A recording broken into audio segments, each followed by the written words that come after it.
decent. It's more than decent. The beer selection is awesome, and then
Good evening, everyone. I'd like to call this meeting into order. It is 6 p.m. If I can please have roll call. Councilmember Alonso, Present. Councilmember Romero, Present. Mayor Pro Tem Tamayo, Here. Councilmember Peralta, Present. Mayor Melendez. And I am here. At this time, I'll turn it over to our city attorney for the announcement of the closed session items. Thank you very much, Mr. Mayor, members of the City Council. Good evening, all. Anyone who wishes to address the City Council at this time regarding closed session items would have had to filled out a card and turn it into the City Clerk's office. Mr. City Clerk, do we have any cards? We have no speaker cards for closed session items. Thank you very much. And at this time, then, we will recess into closed session for the items listed on the agenda. Item 1 and item 2, the potential litigation cases, I will announce after we come out of closed session.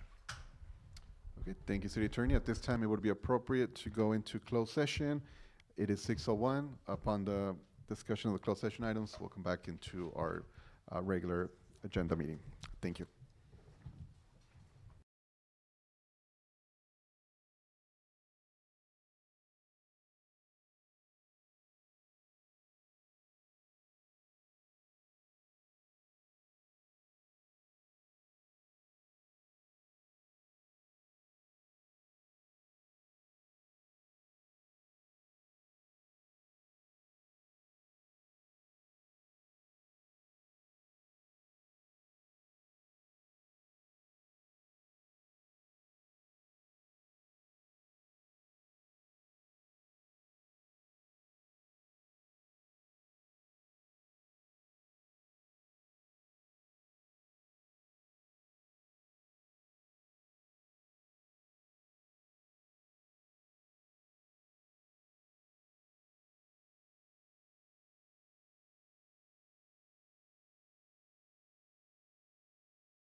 Good evening, everyone. We're back from closed session. At this time, I'll turn over to our city attorney to provide a report on the closed session items. Thank you very much, Mr. Mayor. Members of the City Council, the record should reflect that the City Council convened into closed session with all 5 members present, that prior to recessing into closed session, the items that were listed on the agenda were announced. Let me first start with item number 1. This is conference with legal counsel, anticipated litigation. There were 3 potential cases of significant exposure. That included the claims filed by Avilos, the second one by Keller, and the third one by Molinari. All of those matters were presented to the City Council. There was no direction that must be reported at this time, or action, I should say, that must be reported at this time. Direction was provided to the City Attorney's Office with respect to each one of those claims. Moving on to item number 2, conference with labor negotiators. The City Council received a briefing from the agency's negotiator. There was no action taken on that item, and there is nothing required to be reported. Mr. Mayor, it's appropriate then to continue on with the open portion of the meeting. Thank you, City Attorney. At this time, I'll ask if we can have our City Clerk do the invocation, and then we'll have our Police Chief, if you can do the Pledge of Allegiance. If you can all please rise.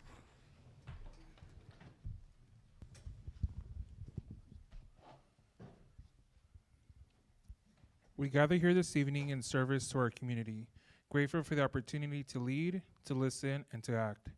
Grant us the wisdom to make decisions that are fair, the courage to stand for what is right, and the compassion to consider the needs of all of our neighbors. May our hearts be open to dialogue, our minds be focused on the common good, and our actions reflect integrity and respect. Bless the City Council, the city staff, and every resident of our community. Guide us in our deliberations so that our outcomes of our work tonight might foster unity, prosperity, and peace. We ask this in thy name. Amen. Please place your right hand over your heart. Ready?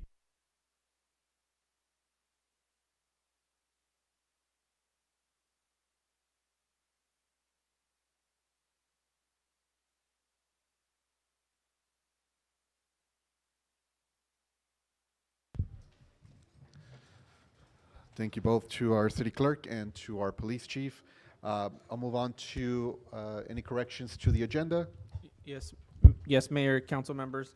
At this time, we want to move item number 11 to a future council meeting. Thank you. Okay. All right. Okay, we'll move on to the presentation portion of the agenda. I'll start off first with Asian American, Native Hawaiian, and Pacific Islander Heritage Month.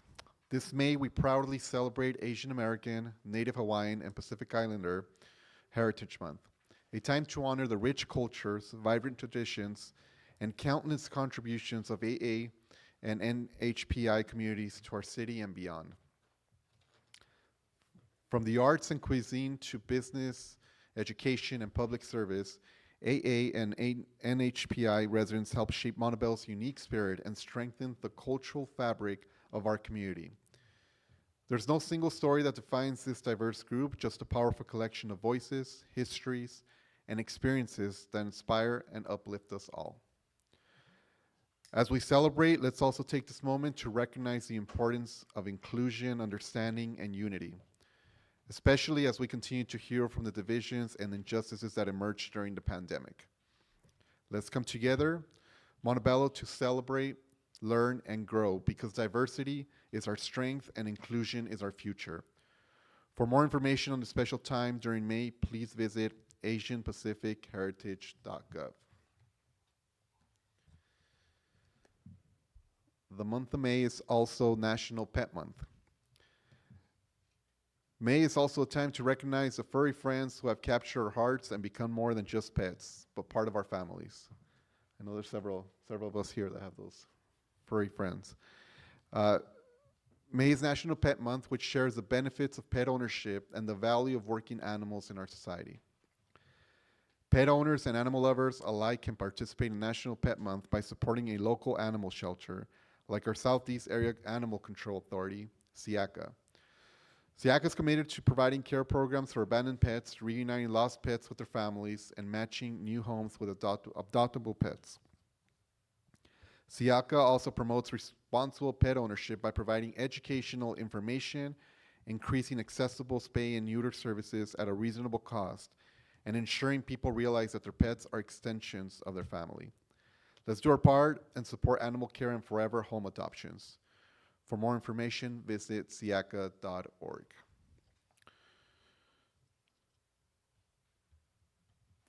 May is also Mental Health Month. This month is Mental Health Awareness Month, and the City of Montebello is proud to join the national movement of being mindful about our individual self-care. Mental health is essential to everyone's overall well-being, and this mindset is important now more than ever as we continue to adjust to the lifestyle changes that the pandemic has forced us to copy with. Every day, many around us continue to struggle with feelings of isolation, depression, and loneliness. But together, we can create a more open community where no one feels alone in their mental health journey, while helping reduce the stigma for seeking support.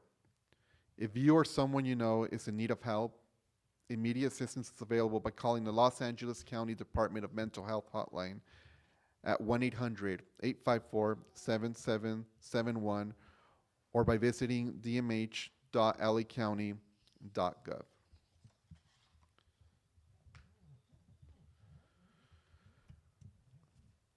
Here on our vibrant city, May brings more than just blooming flowers. It brings energy, enthusiasm, and a celebration of two wheels during National Bike Month. As colorful bikes cruise along our streets and trails, you can feel the growing spirit of community and connection. Cycling is more than just a fun activity. It's an eco-friendly, health-conscious way to get around. And I'm proud to say that here in Montebello, we're embracing that lifestyle more than ever before. Over the past few years, we've seen a meaningful rise in cycling across our city. And even more encouraging, bicycle safety is improving. One major step forward in this area was the development of our Montebello Bicycle Master Plan, a strategic roadmap to expand and improve cycling infrastructure across the city. This plan was designed to create safer, more accessible routes for everyone, from first-time riders to seasoned commuters. It also supports our goals of sustainability, public health, and neighborhood connectivity. With new bike lanes, enhanced safety measures, community events, and ongoing education efforts on all the works, Montebello is becoming a safer, more bike-friendly city for all. So as we celebrate National Bike Month, let's take a moment to recognize how far we've come and the bright future we're pedaling towards. Whether you're riding for fun, fitness, or your daily commute, note that your city is riding with you. And for our last proclamation, Motorcycle Safety Awareness Month. As we move through the month of May, we take time not only to celebrate spring and community milestones, but also to raise awareness about an urgent public safety issue. Motorcycle Safety Awareness Month. With the freedom and exhilaration of riding comes a high level of risk. According to the latest data from the National Highway Traffic Safety Administration, motorcyclists remain 28 times more likely than passenger vehicle occupants to die in a crash per vehicle mile traveled. Although motorcycles make up only 3% of all registered vehicles, they tragically account for 14% of all traffic-related fatalities nationwide. Here in Montebello, the need to address this issue is very real. Data from the California Highway Patrol reveals a concerning 27% increase in motorcycle fatalities across our region over the past 5 years. These are not just statistics, they represent lives lost, families impacted, and communities affected. We'll move on to the presentation by the Executive Director, Hector de la Torre from the Gateway Council of Governments. Thank you for being here. Thank you.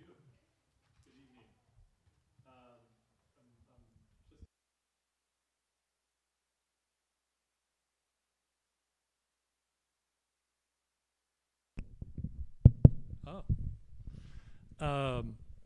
To introduce the Council of Governments. Okay. Gateway Cities Council of Governments.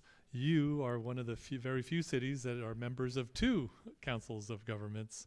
San Gabriel Valley, and Gateway Cities. Gateway Cities is from roughly here down to Long Beach. 27 cities, 11 unincorporated areas, over 2 million residents. If we were one city, and I'm not saying we should be, we would be the 5th largest city in America. We would be the 38th largest state in America if we were a state, but we're just a little piece of LA County. People don't appreciate that scale of what we have here. The COG, as you know, and Georgina represents you very well at our meetings, and Sal, you do on the trust. We do transportation, housing and homelessness, environment. We do economic development, infrastructure, and health and wellness. So those are the issues that we collaborate on. We're working at your tiny home complex. We brought in LA Care to help support that effort. We're always looking for ways to serve you better. You know, we have our broadband initiative that will break ground this summer in the city, connecting this building from 2 directions for redundancy at 10 gigabytes per second. That's almost about 10 times the normal, or even more, the normal speeds that you get at home, for example. It is really going to be a mechanism to connect not just City Hall, but the community as well. We also have the East Side Line extension on the light rail from East LA is going to come through here. And so we have just convened last month, and thank you, City Manager, for participating in our very first meeting, just to start moving that process along collectively with all your neighboring cities. So these are just some of the examples of what we're doing. We're here to serve, and we're very, very proud to have Montebello be part of the Gateway Cities. Thank you. Thank you, Hector. I'll look around to see if any of my colleagues have any questions, comments. Here that we have Hector here. Just a comment. Is it? Yes. So I do sit on the COG, but it's important to say that the COG is a consortium of governments, but it's all the cities coming together, and we deal with issues that cross all of our cities. Because of course, when we're dealing with like signals, we want to synchronize the signals, but we don't want to just do it for Montebello. We want to make sure it goes across different cities, so it makes an impact and improves all of our communities. So that's the importance of being on a COG, of working with different cities all around us to improve our lives. Thank you. And I forgot to mention, our mandate is one sentence: to improve the quality of life of residents, period. No governmental stuff, just that simple. We want to make the lives better for all of our residents across this region. Thank you for that. And Hector, I'll take a moment also to recognize you for all of your hard work and commitment, especially as many folks here, there was a measure that was approved last year, Measure A funding, to continue addressing the issue of our homeless population. And you've led the charge in assuring that cities get their fair share when it comes to this measure, because in the past that hasn't been the case. And just want to really applaud your efforts of getting a lot of us to, whether it was submitting public comment or talking to our county supervisors, our legislators, to assure that each city in LA County would receive direct funds from this measure to address, our homeless issue that we're having. So just want to applaud you for that, because it took a lot of effort, and we were able to do it. So now this time around, cities are going to get a specific amount, depending on population and other factors, to address the homeless issue that each neighborhood is facing. So want to applaud you for And that. there's more coming. The housing portion is about to be done in the next 6 weeks or so. So in fact, I was in a meeting just before I came here about that. That will be more collective, regional, like at the trust, to build more housing to improve affordability across the region. So that's the next step in Measure A. Awesome. Well, thank you, Hector, for joining us here and for taking the time to come to the council meeting. Again, we appreciate all the work that you do. Thank you. Thank you. Okay, at this time, I'll ask my colleagues if they can please join me down into the chamber.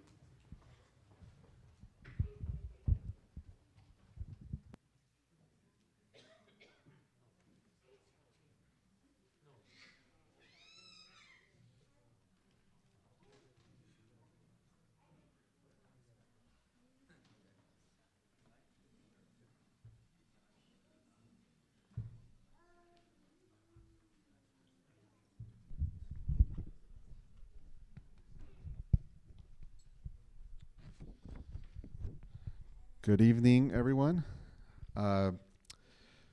This time, I know there's many of you here for this item here, which is a utility box beautification program.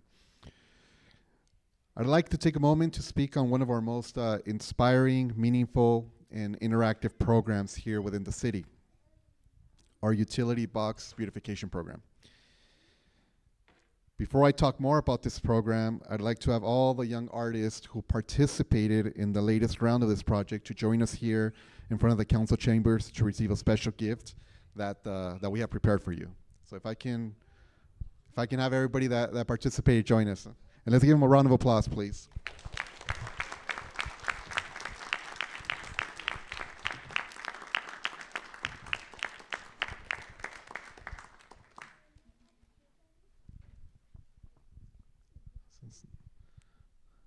I know how everybody goes to one side, huh? The Utility Box Beautification Program was created with a simple but powerful vision: to transform ordinary traffic signal control boxes into vibrant, expressive works of art. Through this effort, we are turning the everyday into the extraordinary, creating a more beautiful and welcoming streetscape for all who live, work, and visit Montebello. The beautification program is more than just paint on metal. It's a celebration of our community, our history, and our shared identity. It also serves as a deterrent to graffiti, engages our residents in civic pride, and provides a platform for talented local artists to showcase their creativity. I'm proud to announce that the city has successfully completed 3 rounds of this program to date. The most recent round was especially exciting as it was open to all Montebello residents and focused on 2 very meaningful themes: the rich history of Montebello and the celebration of California Clean Air Day. When selecting the artwork, our Arts and Cultural Ad Hoc Committee and Parks and Recreation Commission reviewed submissions based on creativity, originality, visual impact, innovation, and community appropriateness. From a strong pool of entries, 9 outstanding designs were selected and are now proudly displayed throughout our city. With that said, I will now call each of the young artists that we were able to join us tonight to the center to receive a specially framed copy of their artwork. This is just a small way that the city can say thank you to these extraordinary artists for taking their time to share their talent with us. So first, we have perfect. Look at that. All right, if I can have Aiden Sanchez. Yeah. And Noah Gomez.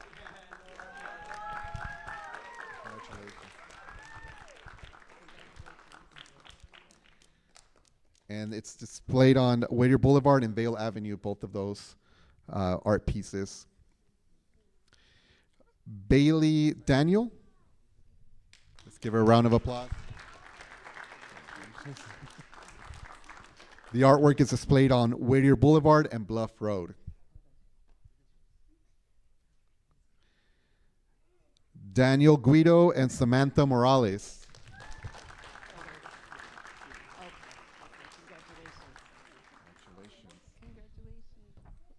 The art is displayed on Garfield Avenue and Madison Avenue. Diana Orellano.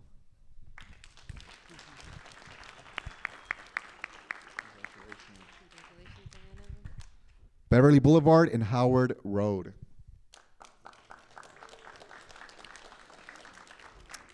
Elise Valdez, art displayed on Montebello Boulevard and Liberty Avenue. We'd have Elise.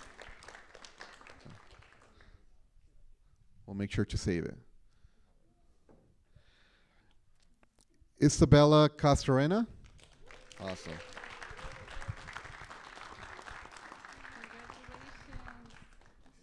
The art is displayed on Beverly Boulevard and Poplar Avenue. Do we have Catherine Azarayan? No, but let's still give her a round of applause. Look at that beautiful art piece. That's on Garfield Avenue and Via Paseo. Natalia Nolasco. That's on Wilcox Avenue and Hay Street.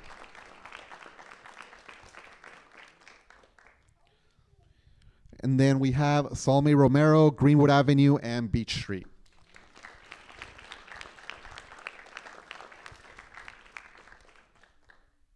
Please join me in giving a round of applause again to these talented individuals.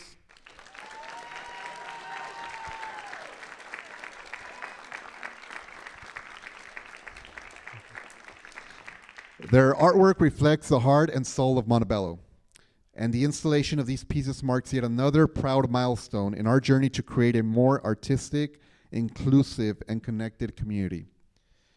Thank you again to everyone involved in making this program such a success, from our hardworking city staff, to our Arts and Cultural Ad Hoc Committee, our Parks and Recreation Commission, and most of all, our incredible local artists. We look forward to continuing this tradition in the future and to seeing Montebello flourish one utility box at a time. Congratulations again.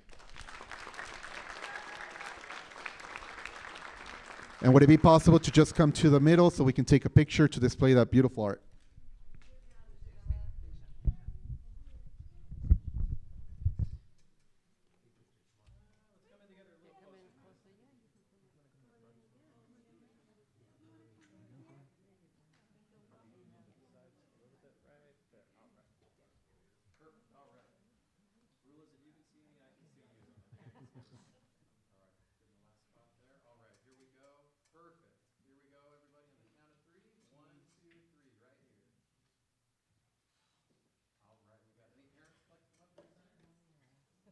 Let's start the line. Let's start the line.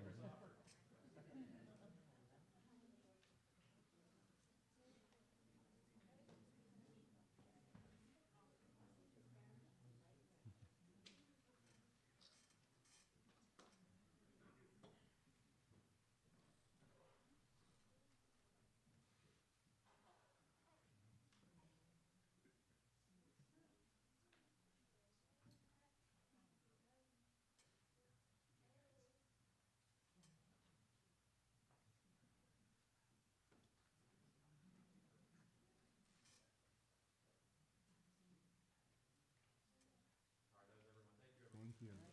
Congratulations.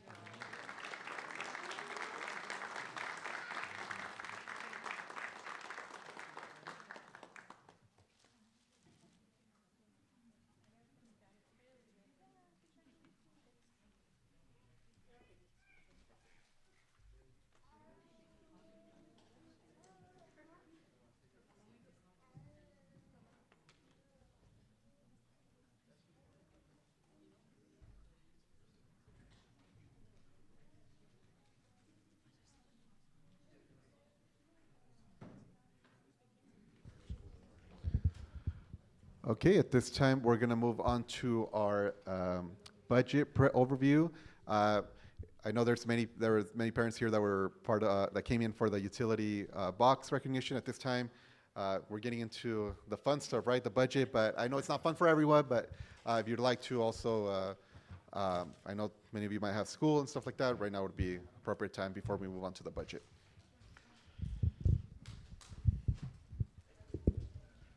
And congratulations again.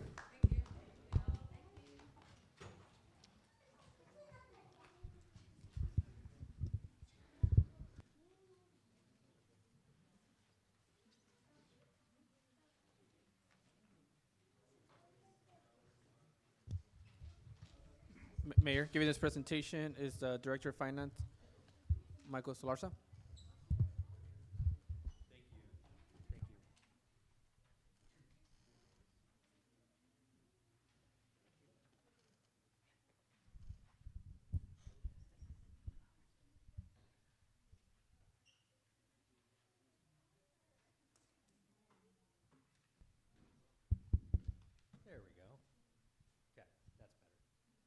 Thank you, Mayor, City Council.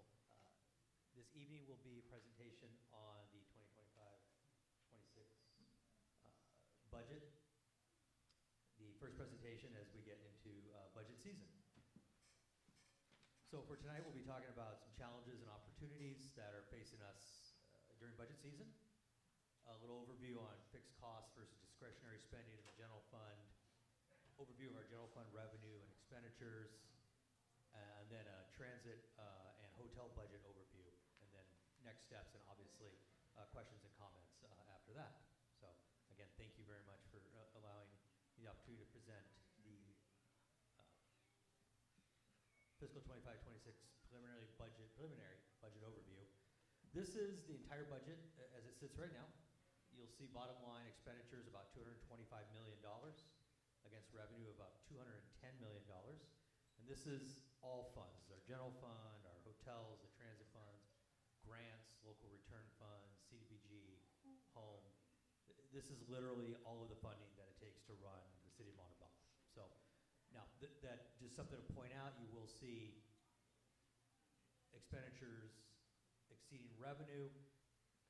We do have the benefit of paving the way funds, some unspent local return funds, fund balance that basically is getting used that we're going to dip into reserves, or in the case of local return funds, some of our paving the way bonds.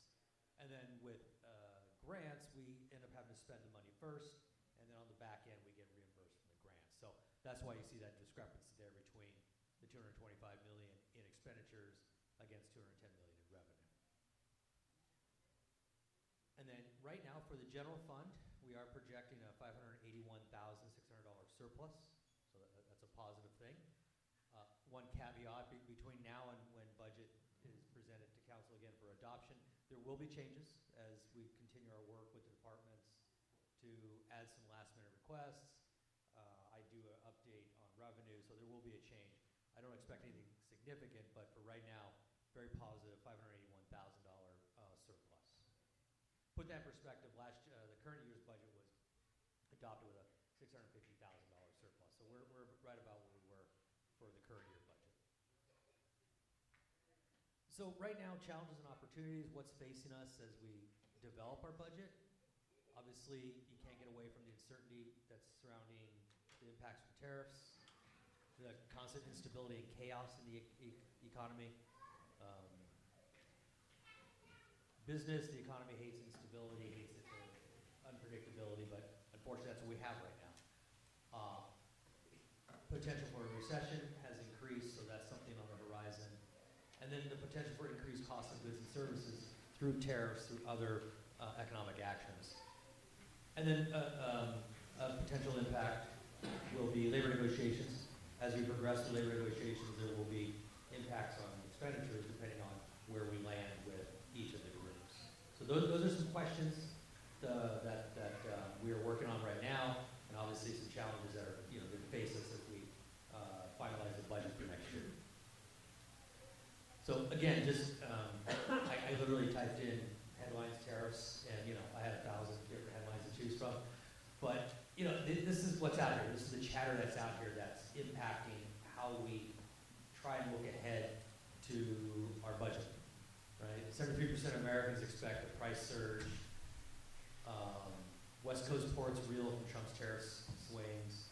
Trade war threats sinks consumer confidence. So I mean, all of this churn, all this instability is not necessarily good for the economy, which then impacts us locally as we're going to see potential increases to goods and services.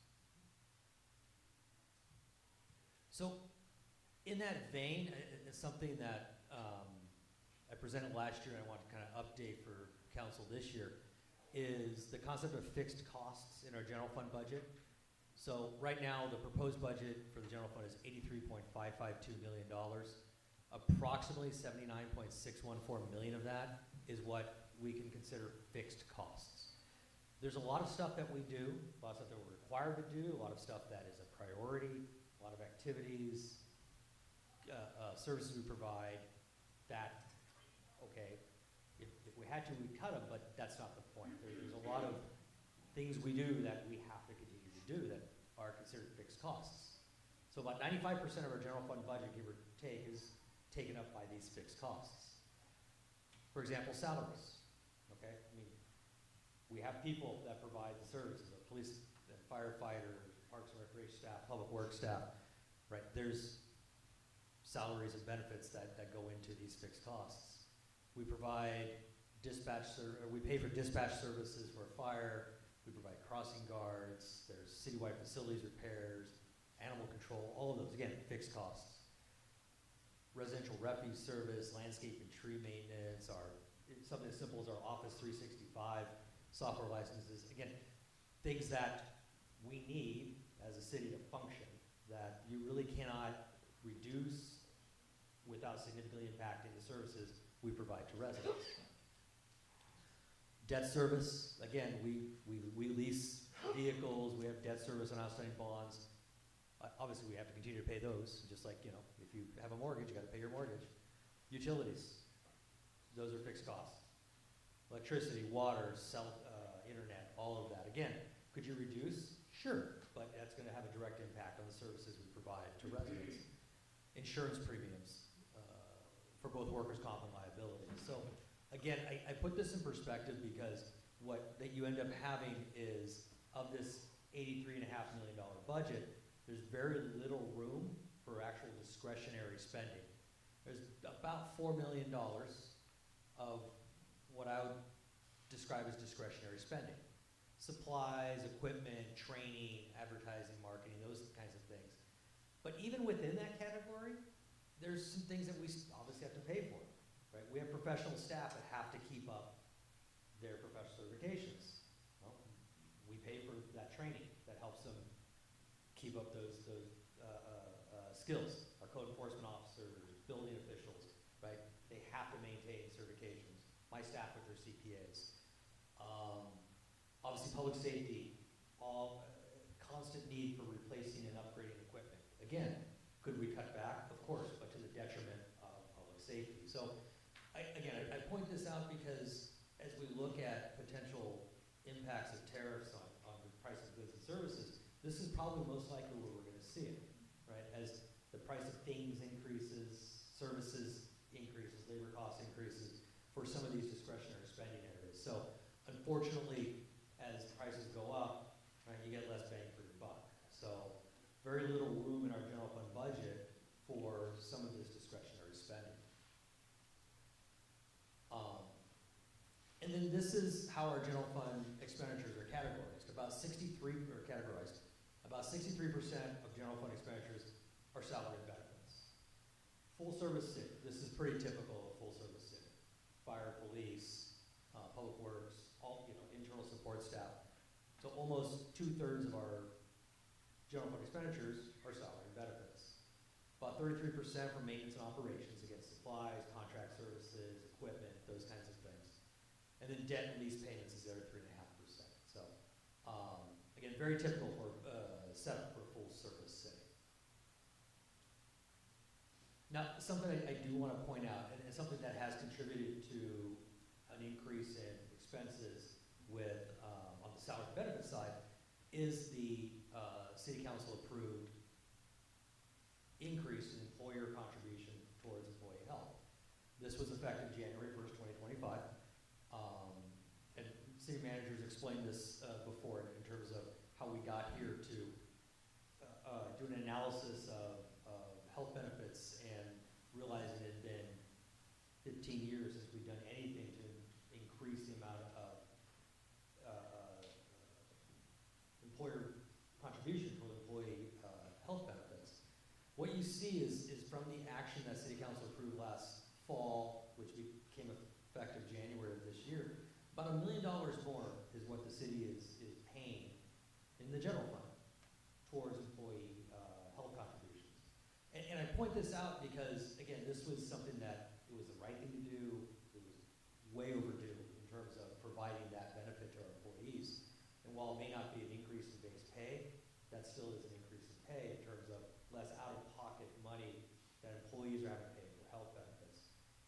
But when I look at some of the trends with our salary and benefits, I definitely see this impact. So again, trying to figure out how much room we have. This is something to consider that we did willingly, and again, it had to be done, it was the right thing to do. Contribute an extra $1 million more from one year to the next towards employee health. Now, I talked about challenges, I talked about some of the questions facing us, but we have lots of opportunities. You know, there's a positive road ahead of us.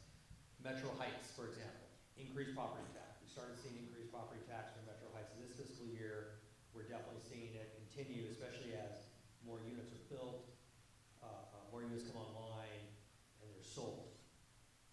And also in the near term, we have increased building and planning revenue.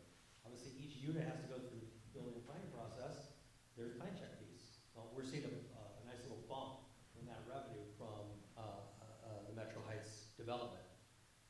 And then full build out of 1,200 units, that's phase B, that's in progress. So again, we've seen some positive impacts of property tax. We'll continue to see property tax grow in the next couple of years as we reach that 1,200 unit maximum. And then just continued realization of general fund savings through better cost allocation, a better use of metro local return funds, better use of transit funds, and hats off to Caesar and John for being good partners and helping me find ways that I can spend their money to offset the general fund. Public Works has done a great job with using local return funds for engineering and other costs that in prior years we would have used general fund money for. Completely eligible to use Metro, and that's what we've been doing. And then again, with partnership with transit, finding new creative ways to use transit funds, where in years past we would have just used the general fund. So again, that's really helped provide some relief to the general fund. And then something that's in the very, very near future, I will be presenting a fee schedule update to council in the next couple of months. Last time we did that was 2018. For the preliminary results I've seen, we're very far behind on cost recovery. There's a lot of services that we are providing that we're subsidizing that typically we should not be subsidizing. For example is some of our building and plan check fees, some of our fire inspection fees, right? A lot of general fund subsidy just because the last time we did the study 7 years ago, we have new costs, we have a new way of doing things. So look forward to that in the very near future. That is a nice positive that will increase revenue to the general fund. I want to point this out, some of our economic development efforts. Hats off to Joe and his team. These were the poker chips that were handed out at the ICSC. A really great concept. I got a bag of these in my office now. I also have some playing cards, Joe, so if I hit you up for a hand of poker. But as you see, you know, just in this, and this is just in the last year, right? There's been many more accomplishments prior to this, but Tesla came to town, Topgolf, Metro Heights, some of the general plan, the master plan. So a lot of good achievements that that are bearing fruit and that will bear fruit in the very near future. And just as a highlight, because since the majority of our revenue comes from sales tax, anything that helps build our sales tax base is a positive. So obviously Tesla and Ace Hardware opened up, Topgolf, Hobby Lobby is on the horizon very near here. Some downtown revitalization, you see some of the retailers that have opened up recently, some entrepreneur-driven businesses. I will attest to Organica. And then on the horizon, Yard House and Round One, the shops at Montebello. So again, hats off to the community development and economic development team. This is what's going to continue revitalizing Montebello and continuing to provide sales tax and also some ancillary benefits to that development. So kind of getting into the nitty gritty, this is our revenue proposed for next year. Again, there will be some updates in the next few weeks, so this will look slightly different when the budget is presented for adoption. But right now we're looking at about $84.134 million in total general fund revenue. A nice increase in sales tax. Again, with the Tesla, Topgolf, some of these other new retailers in town, we're seeing some growth there. Property tax, the majority of that is from the Metro Heights development. Charges and permits, we see a bit of a bump for two reasons. Again, Heights, there's some increased activity, so that's kind of short term, but also in a longer term effect is we have a much more favorable agreement with our plan check vendor. It's a 60, 40, 65, 35 sharing split, which is much more favorable to the city than prior to that. So again, hats off to Joe and his team for negotiating that. I've seen a bump in revenue like almost immediately in the last 6 months based off of that. So some good positive things happening across our revenue streams. So this is our revenue composition for the general fund. Again, our two largest sources, sales and property tax. And then with the upcoming fee study, there will be an increase to the charges for services and the license and permits categories as we increase the cost recovery and are able to subsidize some of these fee activities less. So the sales tax detail, again, the 1% is continuing to be strong. You see that increase of $1.5 million there. Monterey Park Marketplace, not quite as strong as it was in prior years, but with the passage of their own transaction use tax, we're gaining additional sales tax from Monterey Park. And then Measure H continues to do strong. Measure H tracks at about 2/3 of what our Bradley Burns is. So as our Bradley Burns tax goes up, our Measure H continues to trend up as well. So projected about $10.5 million. And just put that in perspective, we had about $7.7 million in its first year of collection. So it's growing very, very strongly. Again, year-over-year change in total sales tax, almost $2 million. Property tax continues to grow, very healthy single-family residential value, the median value $807,500 here in Montebello. Total property tax is up $1.284 million from year to year. Again, licenses, permits, Metro Heights, kind of that one-time bump as they're going through plan checks, but the longer term, more favorable revenue sharing agreement with our plan check firm. So you'll see an almost $1.9 million year-over-year increase in licenses and permits.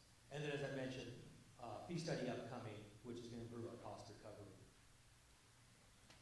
So on the flip side, expenditures, $83.552 million across all of our departments and operations.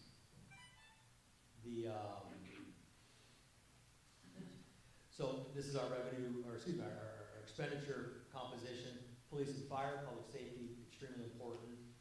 Again, very typical, about 54% of the general fund budget, very typical for a full service city. Public works, that all the non-CIP projects, so that's your facilities maintenance, park maintenance, those kinds of items. Community development, finance, all of the other operations that support city organization. So some highlights, what's included in the 25-26 proposed budget.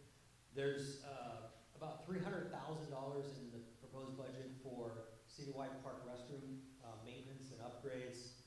I say upgrades, but it seems like, Caesar and his team will fix the vandalism, and the next day they're doing it again. But we recognize that, and we put about $300,000 in next year's budget to help address that, as well as the Community Resource Center at Hollyfield Park in partnership with the police department. And then continued investment in tree maintenance. Councilmember Peralta's direction a few years ago to increase the amount of money we put just towards planting new trees. That continues. There's a $50,000 allotment for just new trees, and there's also an extra $100,000 for our tree vendor for ongoing maintenance. And then between Public Works and Community Development, we're going to be instituting new software that will streamline the permitting process, that will allow for residents to submit online, which we're hoping will also help drive revenue as things become more efficient. It's an expense, but it's also an investment in efficiency. And then obviously continue to economic development. Again, one of the differences you'll see in the next year's budget is we've actually created a whole new division in community development, that's economic development. We'll be able to expenses and highlight and better budget for those economic development efforts. Renewed in training efforts in fire. Hats off to the chief and his staff for really professionalizing that organization and really getting at it with training. And then full implementation of our Park Safety Bureau. I know the Chief Lopez has hired new service officers, and we're starting to roll that out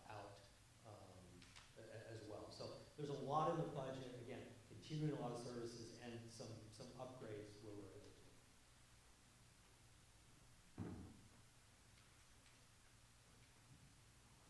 So for transit, $37.8 million budget. On the expenditure side, you'll see the different divisions there. One thing to point out, there was about a $3 million drop in the allotment of TDA funds from Metro. John and his team and I are still looking at exactly why that drop in revenue from Metro.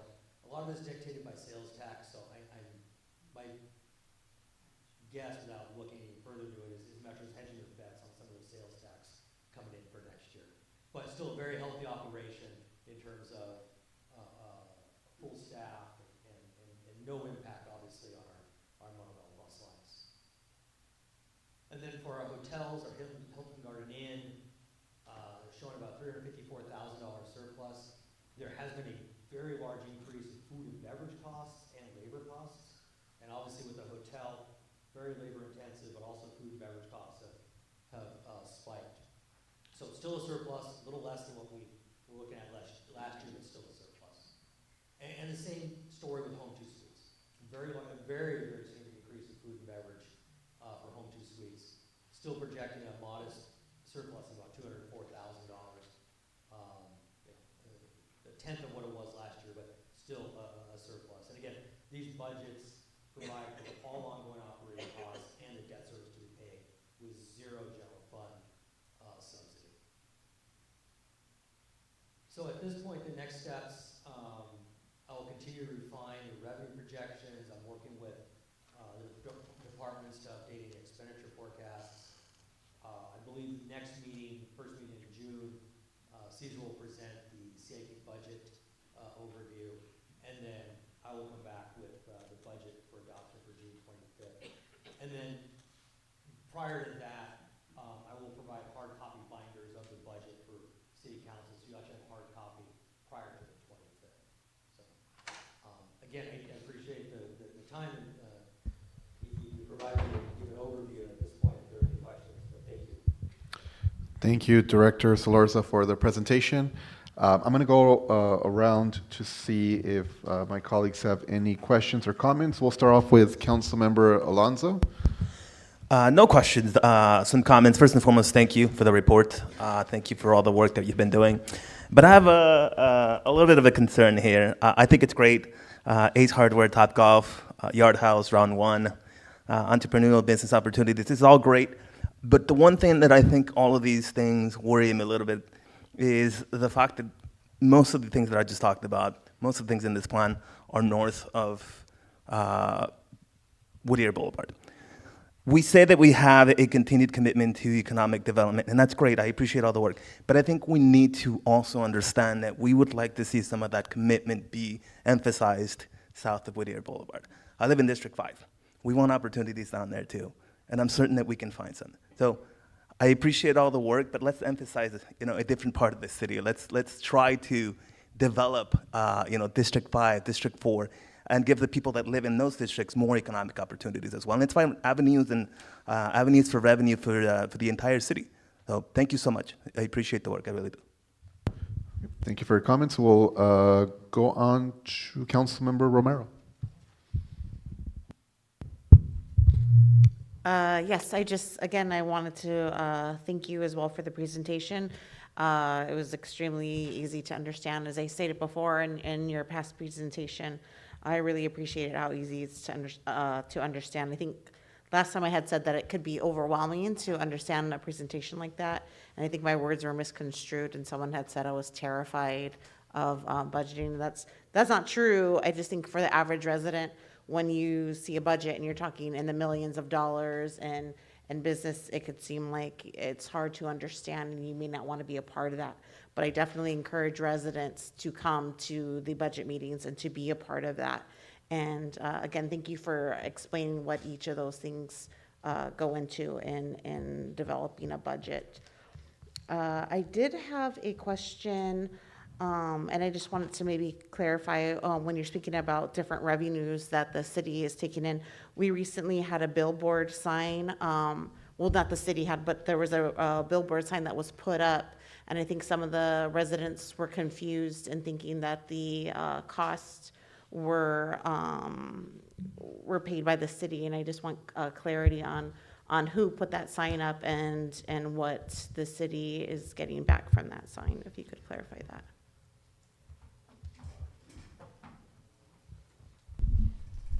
Good evening, Mayor, members of the City Council, Councilmember. It's a great question. So that sign is a privately owned sign. It is Premier Media that negotiated a lease with the property owner, which is Brixmore. And that sign required what's called a development agreement that was approved.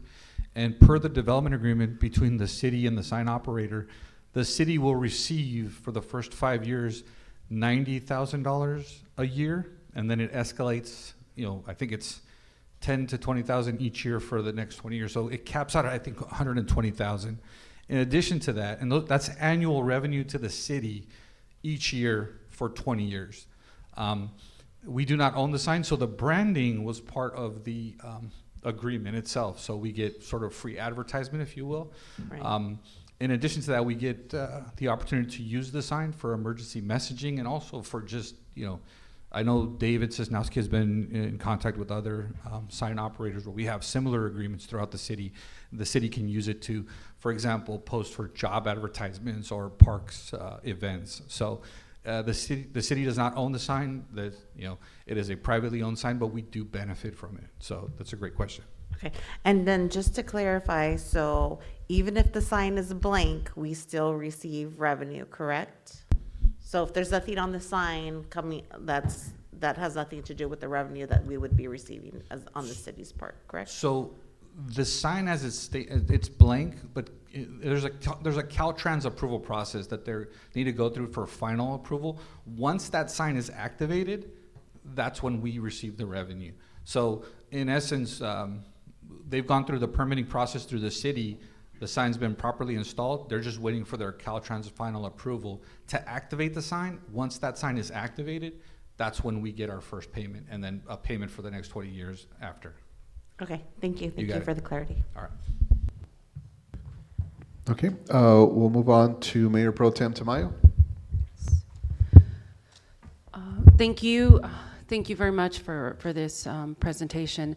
On the budget, it's, what I want to point out on the budget is the importance of the community process. So again, what our finance director did along with his staff is he had community meetings out in the different districts, most of the districts, where residents were able to provide input in what they wanted to see.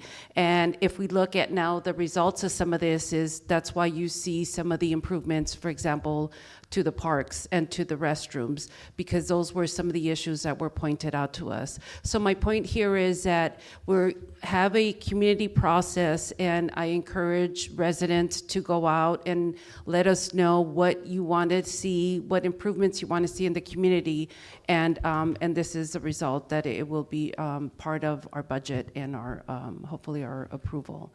I wanted to point to that, but I'm looking forward definitely to the fee schedule that you mentioned, and then the economic development efforts, which I was going to highlight in my 2034. You stole my thunder, all that, but I'll repeat it again.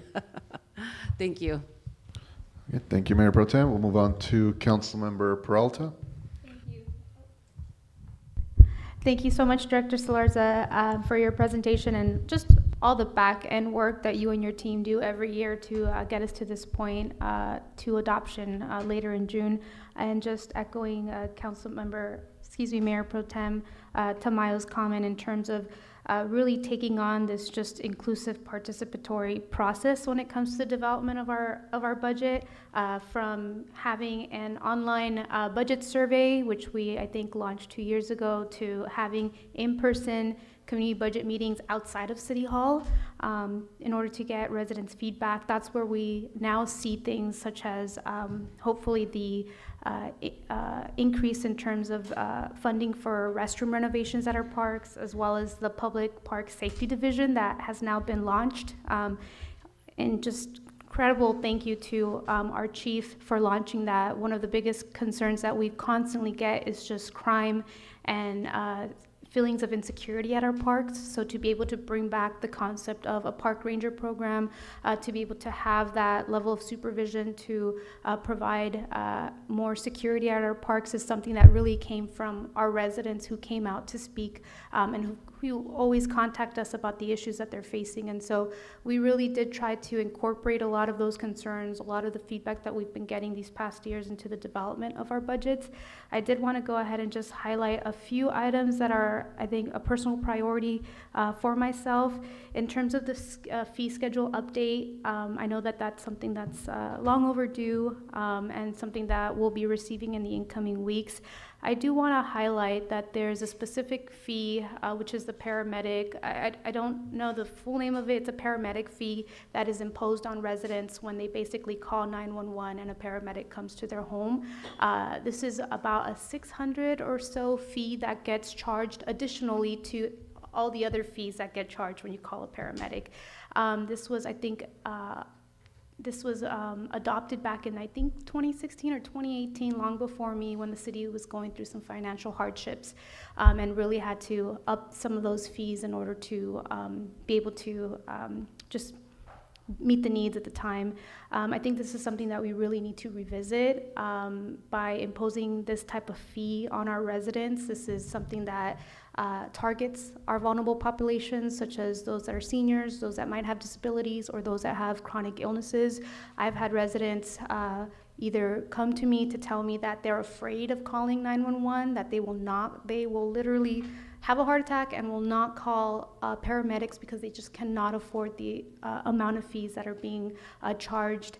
And I also do have residents that are elderly that actually tell me that they end up going into collections because they cannot afford that fee. And ultimately that affects their credit. They are being harassed by debt collectors simply because a 76-year-old woman cannot afford to pay that $600 fee and additional fees that they incur when they call the paramedics. And oftentimes these residents have to call our paramedics multiple times because of their age, their illnesses. And so just want to hopefully prioritize seeing that I think we are at a better place than we were back in 2018, being able to revisit that fee for our residents. I think it's long overdue, and it's something that I don't think it's fair that we continue to burden our vulnerable populations when it comes to seeking medical help. Additionally, I continue to bring this up, urban forestry, tree planting initiatives is something that I've really been advocating for the past few years. I was very excited earlier, late last year, when after much work in partnership with Tree People, the city had applied for a CAL FIRE grant where we were scheduled to receive nearly, I believe, $800,000 in funding to plant hundreds of trees, as well as creating an urban forestry management plan for the city. Because of the issues going on at the federal level, that funding has now been frozen, and we no longer have access to that nearly $800,000 pot of money that could have been coming to the city for that effort. I really want to encourage the city. I know that we've upped the funding in terms of our tree contract. I know there's a lot of issues with our trees, and I do appreciate upping slightly that funding there, but just really encouraging the city to continue to seek grant funding, whether it's state, federal, or opportunities with other nonprofit organizations to be able to hopefully connect some of those dots that we've unconnected due to the lack of funding that we no longer are receiving through that CAL FIRE grant. And then lastly, continuing to prioritize park maintenance. Again, Montebello, I think for a long time, due to the instability that we were facing in the past, we're not able to properly maintain our parks. We're dealing now with a lot of parks that are basically dilapidated, that are outdated. We have issues with facilities. And so continuing to, again, prioritize funding for our parks, funding for our facilities. I do want to highlight and just very thankful that through all those concerns, we are going to be allocating funding to renovate our parks, our park bathrooms. I know that we have an item on our agenda that we'll be looking at renovating our senior center basement to include other amenities. We recently just renovated our City Park baseball field as well as our City Park pool, and are looking towards opening the dog park as well as opening up a community garden. So there's a lot of effort that the city is taking to really address the issues and concerns of our parks and facilities, but again, want to continue to prioritize that in this upcoming year's budget. And with that, I think that should conclude my comments and priorities for this budget. Thank you so much, Director Solarza. Thank you, Mayor. Thank you for your comments. Again, thank you for the presentation. There are a few questions that I have. On slide 27, just kind of wanted to get a little bit more clarification on the expenditures in regards to the Home 2 Suites, and kind of understand it seems like there's a big jump on the expenditures, and kind of like our revenue continues to stay on a similar scale. You mentioned that the food and beverage costs, as well as labor, have gone up.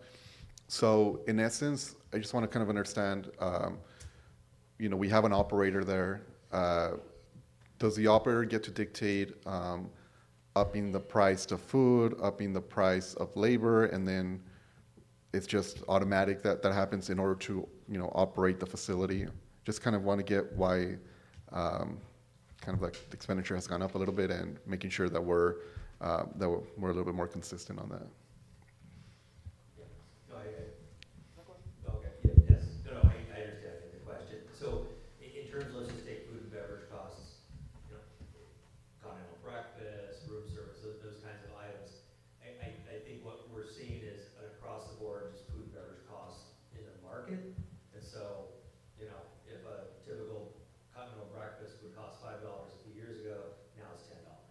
So I don't necessarily, it's not necessarily on the operator, it's more, I think, just the general market increase that we're seeing on food and beverage costs. And then with labor, obviously, as the state's minimum wage increases, right, that's going to increase the wages, I think, across the labor market, and especially in the hospitality industry. So again, I think that's just, if you're trying to find good, consistent staff, you got to pay them more, and obviously just the increase of the minimum wage alone is going to increase those costs. And then something else, and since they're both Hilton flag properties, both Home 2 Suites and Hilton Garden Inn are required. Hilton, the mother company, father company, requires fees to be paid by the operations as well. And we've seen an increase in those fees from the Hilton Corporation increase over the years as well. So it's a combination of things. Occupancy rates are in the high 80% for Home 2 Suites. They've kind of stuck there for the last year, so that's why I think why you see that kind of leveling out of revenue, while you also on the flip side see that increase on the expenditure side. Thank you for the clarification. And just to put it in simple terms, I see 204,000, and previous year 2,706,000, and I'd love to see the 2.7 more over here, right? So kind of just, as we move forward, I guess it's just a call out for council body and as well as city staff is to, there's been a lot of investments done in that area, and I think it's time for us to figure out a way that we continue to receive more revenue or opportunities. So that's something that could come here at the council level as well as with staff, but I do want to flag that as well. A specific question in regards to, just want to get clarification. I think you mentioned the debt and lease payments, close to 3 million. What are some things that we lease, or is that like the office supply or? No, this is actually equipment. So for example, we have a couple of fire engines that we lease.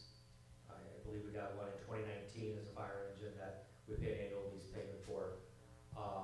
There's a fire truck that was purchased that is still in delivery that we've had to start paying for in the last couple of years. And then we have some older bond issues. There's a 2014 bond issue that it's an old refinancing of what we used for the golf course back in 1999 and the early 90s for the police department. So it's debt service. And then we lease police cars and we lease some other utility vehicles for fire. So it's not office equipment, it's vehicles and apparatus. Perfect. Thank you for that. That concludes all my questions. Again, just want to thank you for the thorough presentation. You always break it down, I think, easy for everybody to understand here, so we appreciate all your hard work in that. We'll move on to, let's see, we have one more presentation. Item number 12, the local responsibility area and wildfire risk mitigation update.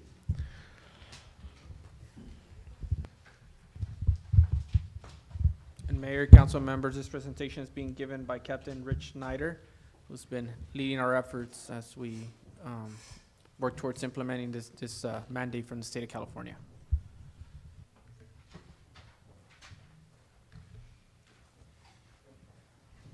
Good evening, council members, Honorable Mayor, Mayor Pro Tem, city staff, Montebello residents. I'm Dan Cifuentes, Fire Marshal of the Community Risk Reduction Division. We're going to be presenting on the local responsibility area high fire severity zone maps as directed by the State Fire Marshal and the California Department of Forestry. Captain Snyder, Fire Marshal, retired, 32 years of service in the fire service. 36 years, sorry about that, Rich. I've had the pleasure of knowing Rich for about 20 years now and got to serve under him. He's going to be presenting on the local responsibility area and the wildfire problem in California and some mitigation strategies for the residents. So without further ado, Captain Snyder. Thank you, Dan. Honorable Mayor, Council, thank you for having me out tonight. I want to start with a quick little story of the Eaton fire. Anybody who's familiar with Eaton Canyon, this is that palm tree by the Equestrian Center. And typically when we get fires on this hillside above Eaton Canyon, the winds will take it east and west. It'll run towards Sierra Madre, or it'll run up to Mount Wilson, and that's typically what we see. The last major fire we saw there was in 1993, the Kinaloa Mesa fire. Overnight, we lost 300 homes in the Kinaloa estates. This night was different. The winds were coming straight south. In all my career, we've never seen that before. So the fire was moving south almost as fast as it was running the topography. Now I want to talk about this little community right here, this neighborhood, which is about 1.5 miles south of the start of the fire. It's actually not in the wildfire area, but as that wind was pushing south, it was pushing the smoke and embers towards that neighborhood. Within about 45 minutes, there was about a dozen homes that began burning at the north end of that neighborhood. At the same time, a vehicle from a company that I consult with that does Phos-Check fire retardant, they showed up on this home on Veneto Avenue and began mixing fire retardant and spreading it around 4 of the homes. Shortly thereafter, a fire started in the backyard next to a fence on the neighboring street. Quickly got to the structure, and at that point, the 4 homes were inundated with embers. And if we can click the video on the right side there we go. So once that house started going, there was no stopping it. We couldn't fight this fire. We had 80 to 100 mile an hour winds. Those are the embers that were attacking the homes. Short of having the fire department there was nothing that can be done. So again, my name is Rich Snyder. I was the fire marshal for the city of Sierra Madre for 25 years. I was with the department for 36 years. As the fire marshal, we are a wildland community. I served on committees for the state in developing the Urban Wildland Interface Code, which you will become familiar with very soon. And I was also fire captain for the station for 25 years and responded as with the engine, the ambulance, and we also had an OES engine where we went all over the state of California on 14 and 21-day assignments as an engine boss. So I've seen a lot. Now retired, I do wildfire risk and mitigation. So this night, I wasn't with the Allied team. This is my street. And that night, I was actually working on a variation of the PowerPoint you're about to see when this fire broke out. And I quickly got my wife and grandkid and pets and had them evacuate. I knocked on all my neighbors' doors and got them out. And I decided to stay behind to fight the fire. I've got 36 years of experience. This is not something homeowners should be doing. Please do not do this. I had an escape route. I had a plan. But this is what you expect. And I'm not in the wildfire area. This is me in my front yard trying to protect my neighbors' homes and my home. That night, I watched, still new. That night, I watched 3 of my neighbors' homes burn to the ground. And there was nothing I could do. That picture in the lower right was the picture I sent my wife at 7 o'clock in the morning to let her know that our home was still there. All in all, we lost about 20 homes that night in my neighborhood. The 4 homes with the fire retardant, the vegetation didn't burn despite the ember cast. The homes are still there. They're severely damaged. My home had over $100,000 worth of damage. We were out about 2 months. That's what you can expect in a wildfire. So tonight I want to talk about wildfire risk and mitigation. You have now been identified part of your city as a very high fire hazard severity zone. There are many cities in California that have this, and you're going to be subject to new regulations and building standards and things that are brought on by the state to help prevent what you just saw. So I promise you that the state of California didn't, and Danny didn't have nothing to do one day and decide, let's write these regulations. They're all based on experience. They're based on science. So to better understand the regulations, I want to walk you through that science really quick here. Most of us think of a wildfire as a mountain home sitting in the forest and this tsunami wave of flames taking the house out. And that is what's going to happen in this case. But this isn't typical. This is what we see in wildfires. Now, I've got to tell you, this is not Altadena. I've had this slide in this presentation since 2017. This is Coffey Park, where 2,700 homes burned to the ground overnight, and they were 2 miles from the wildland interface. What we saw in the Palisades in Altadena is not a new phenomenon. We saw it in Lahaina. We saw it in Paradise, California. We saw it in Oakland Hills in 1986. The Great Chicago Fire. Prestigo, Wisconsin, 1871, the deadliest wildfire in U.S. history. We've seen this before. So typically, the National Fire Protection Association requires that there be 15 firefighters to effectively extinguish a house fire. What do you do in this case? These 10 homes, where do you find the 150 firefighters? And where do you park the 40 fire engines? And what do you do in this case? This is Altadena. There were 6,000 single-family residents, 100 multi-residential buildings. Some of these houses are 2.5 miles from the mountains. If you were to just put 1 fire engine and 3 firefighters on each one, you'd need 24,000 firefighters. There's not that many firefighters in the state of California. You can see there's a problem. And the answer is not more firefighters. It's not more fire engines. It's fire prevention. We are not going to be able to stop these fires, but we can keep them from destroying the homes. It's not a helpless situation at all. This is what firefighters see out there. You know, when a fire comes through and they burn a couple hundred homes, those make the 6 o'clock news. They don't tell you about the thousands of homes that didn't burn.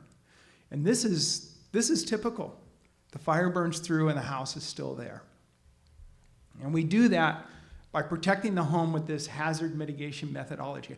On one side, we're going to reduce the exposure. We're going to eliminate the threat. We're going to make sure the fire doesn't get to the home. And we're going to do that through vegetation management. And you'll learn more about that in the upcoming months as we move along in this new wildfire experience that you're going to have. On the right side, you're going to harden your structures. And this is building standards for new buildings, where we're going to have more fire-resistant design, ember resistance, non-combustible buildings.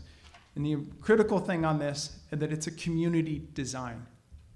If you do all of these mitigation factors on your house and your neighbors don't, your neighbors' houses will burn your house down. Yours isn't going to burn theirs, but theirs will burn yours. So it starts at the parcel level, and we're going to go from house to house, and we're going to build this fire-resilient community. So let's talk about how houses catch on fire. So there's 3 ways a house catches on fire. It's direct flame contact, radiant heat, and embers. So 2 of those things, the direct flame contact and radiant heat, are simple to abate. It's vegetation management. It's eliminating the fire from getting to the structure. And we've been doing that since 1965 in California. This is the very high fire hazard severity zone.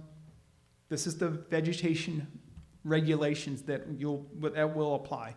And that's 30 to 100 feet of vegetation management. It's not removal, it's management. And this is kind of what this looks like for this home. If you look out 100 feet, you've got the native vegetation, you've got the hillside where the vegetation's been modified, and within 30 feet, further modifications. And that prevents that fire from getting to the home. This is a home in San Bernardino. They met all the state requirements. They had 50 feet of concrete between the house and the native vegetation. And the vegetation, as you can see on the hillside, is very light, flashy, very small vegetation.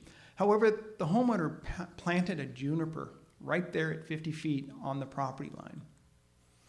So I'm going to show you a quick video of what happened with this juniper. And in this video, you're going to see the flames that are on the ground are very small. They're not going anywhere. It's a very manageable fire. But once the flames get to that juniper, it's going to turn into a fire front that's about 4 times the height of the plant. It's only going to burn for about 30 seconds, but I want you to see what impact it has on this structure.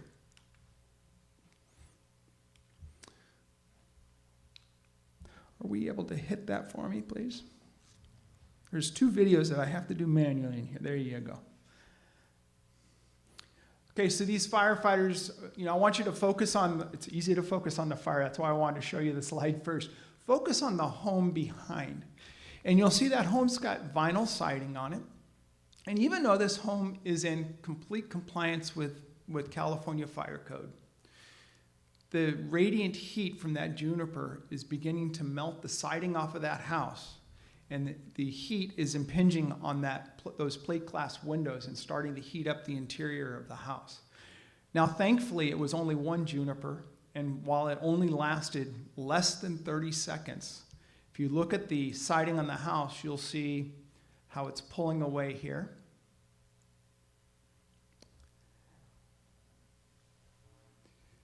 See it falling off the side of the house. Wow. That's less than 30 seconds of burning. Thankfully, it wasn't a line of junipers. If it was a line of junipers, then the house more than likely would have caught fire. Those who need a reminder what a juniper is, there they are. Now you can imagine after seeing that fire, what this juniper on the right next to that window and under the eave of the house, what would that have done to that house? And it would have happened very quickly. On the left, we see junipers. They're about 18 inches off the ground. We like to plant them around our home to keep people from walking up to the windows for security purposes. Those junipers will burn down a house. This is a line of junipers I saw at a house in Sierra Madre. That house would have 0 chance of surviving if those junipers were burning. And then we love our Italian cypress. Another very flammable plant. One of the problems with Italian cypress is those embers that it's producing. Now, the radiant heat against that house eventually does catch that house on fire. And the fire department is responding to this. But see those embers that are going through the air? They're traveling for blocks, and they'll set another juniper on fire. And as that fire is going, where's the fire department going to come from? So we have to go further away to get the next fire engine. And then it goes on and continues to the next block, and now we've got not enough resources in the fire. This is how these urban conflagrations start. Again, looking at this juniper, or this Italian cypress, what would it do to this beautiful home? It would go right up into the attic. And then our California palm trees, which aren't really California trees. We call them California trees, they're not. But they're also very hazardous. This is the one across the street from me that took off.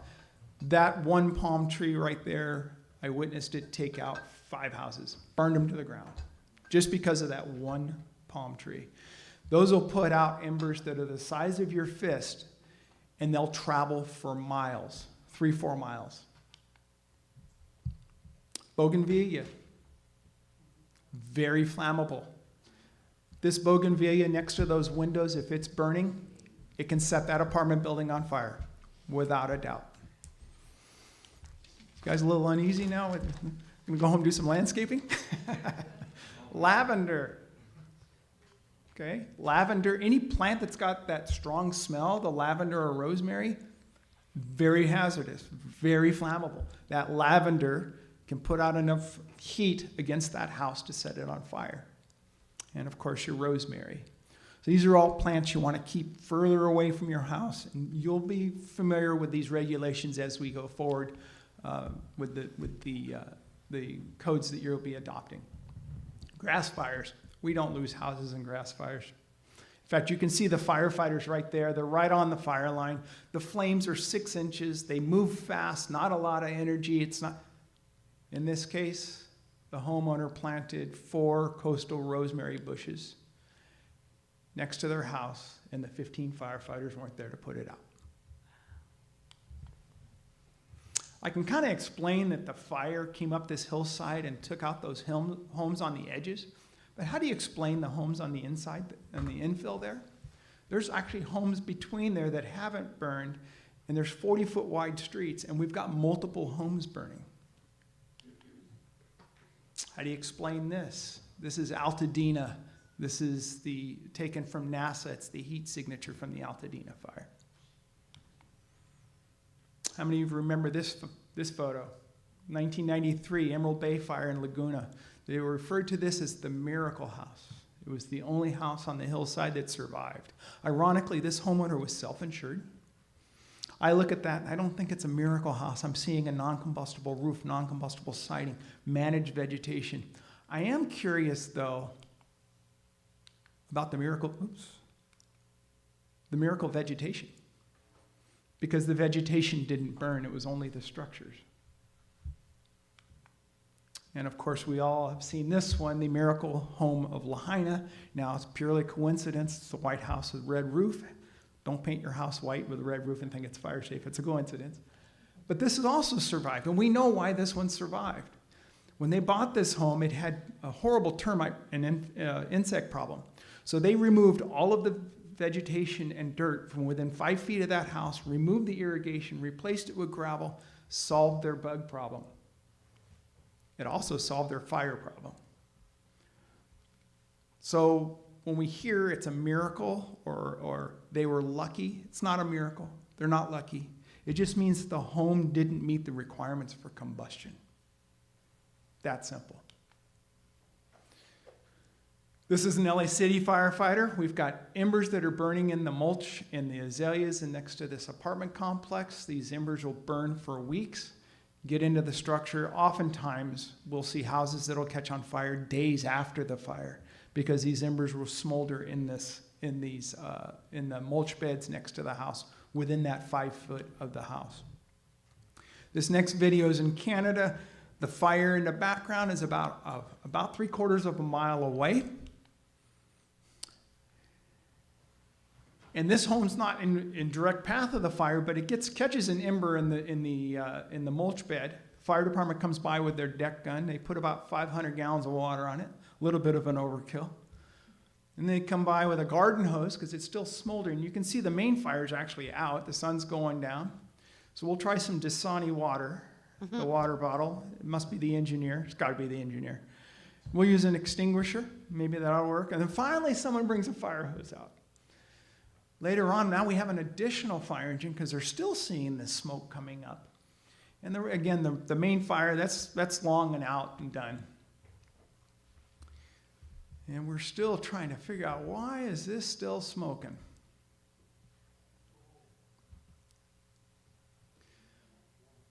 So that ember got underneath the house, got a hold of the structure,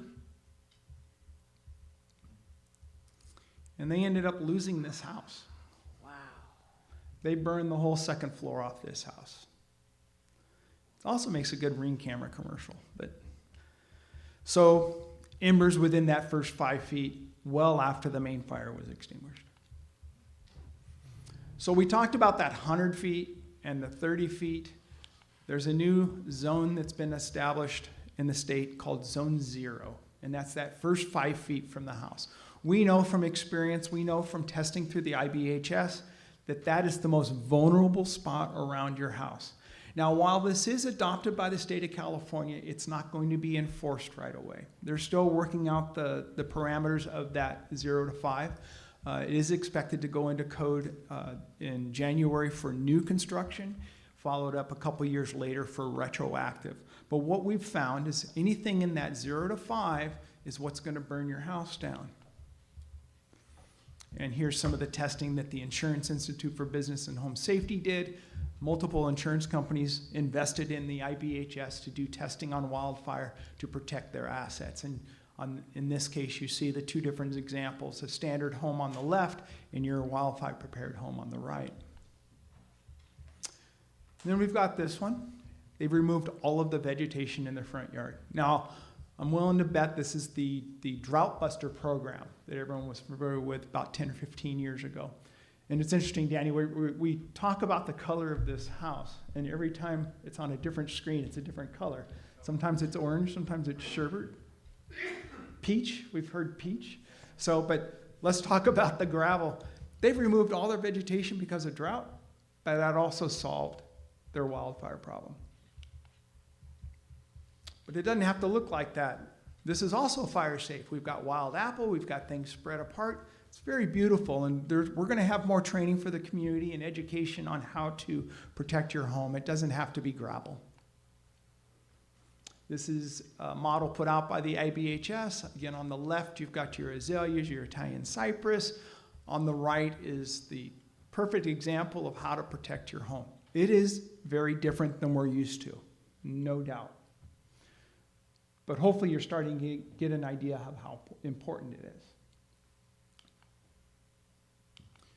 This is the test they did. One of the tests they did. They removed the mulch on the right side there, and they replaced the combustible fence with non-combustible. They put embers into the mulch right in between these two structures. They put a wind on it that you typically would have during a wildfire. And short of having a fire department in your front yard when this happens, this is how homes burn down. And this is showing that 0 to 5 on the right actually works. Firefighters have known this for a long time. And this is some examples of what we've seen people do. This is an example of fire safe planting your 0 to 5 and out to 30 feet. I did it to my house. So when the fires were happening in my neighborhood, I wasn't worried about this side of my house.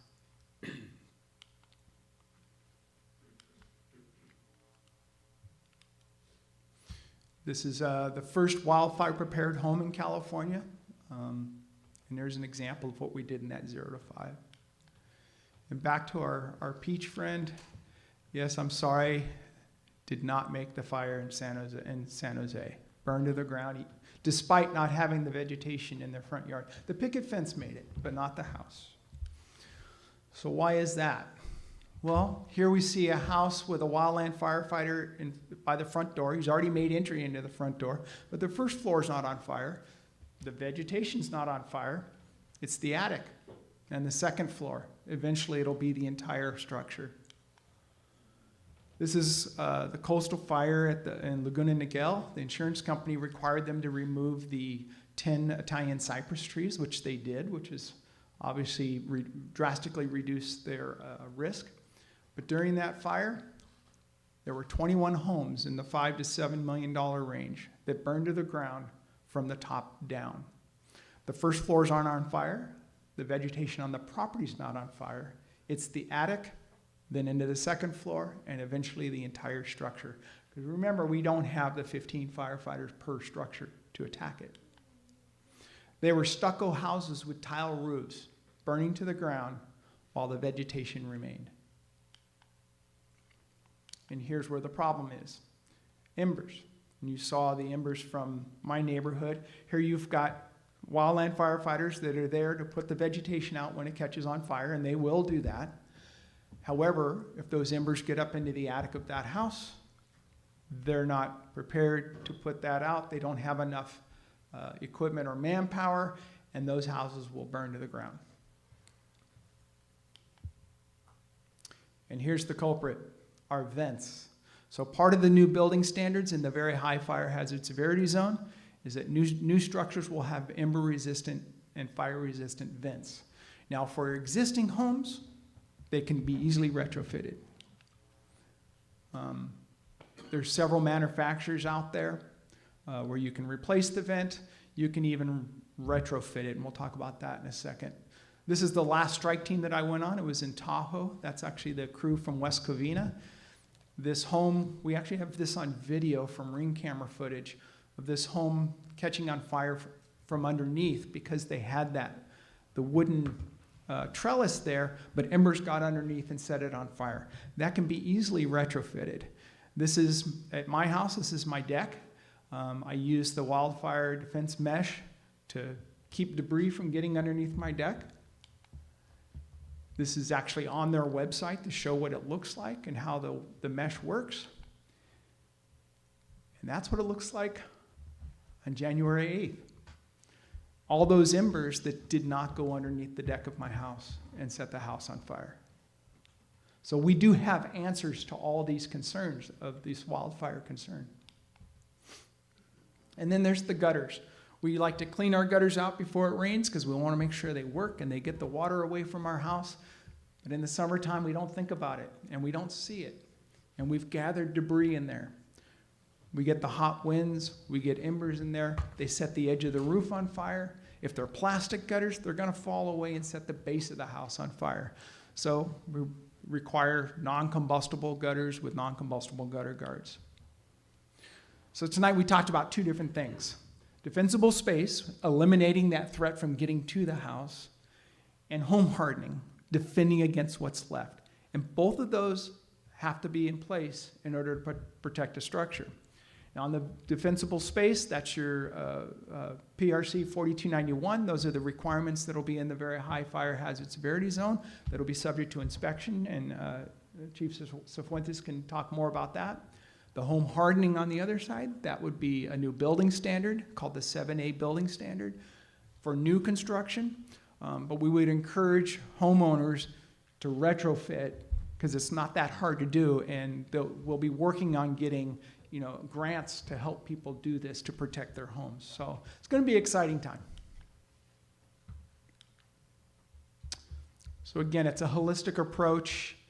It's the home hardening, the vegetation management. That's the fire code. I call that my vanilla cupcake. You ever had a really good vanilla cupcake that you don't have to put frosting on? Just right out of the oven. I love my vanilla cupcakes. There's your vanilla cupcake. There are other things you can do, and you'll hear people out there, you'll hear companies out there that have the fire retardant, fire sprinklers, fire doors, these widgets and they all help in this battle. But that's the frosting on the cupcake. Okay? I'm not going to give you a jar of frosting and call it dessert. Don't get the frosting until the cupcake's in place. There's tons of information out there. The Ready, Set, Go program, and Danny, we're going to get those brochures available to everybody. The Department of Insurance has the Safer from Wildfires program. All the things in these brochures are the same. It's the same song, different choir. The NFPA Firewise USA, and we'll work on getting that. I think that can be very easily done for Montebello. And then forming a fire safe council. And then you have opportunities for a lot of grant funds to help retrofit your community. And then lastly is the Wildfire Prepared Home through the IBHS. You can actually get certified and get a certificate. Wildfire Prepared, and insurance companies look very closely at that. You've done everything you need to do to reduce risk. I want to insure you. And I'm here for any questions. I think Danny's going to come back up here. Do you maybe want to talk about when to stay or when not to stay? Talk about it again? Yeah.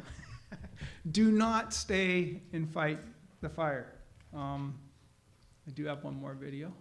I want to show you this video. It's about 1.5 minutes long, less than that. This is from my neighborhood.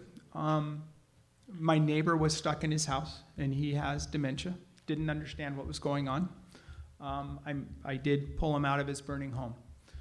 One of the things I want you to look at in this video, other than the obvious rescue that's happening, is his car was in the driveway. And if you look to the left, you'd think, let's go ahead and just get in his car and get it out of the driveway so he can leave. Or maybe let's go past it and let's put water on that garage.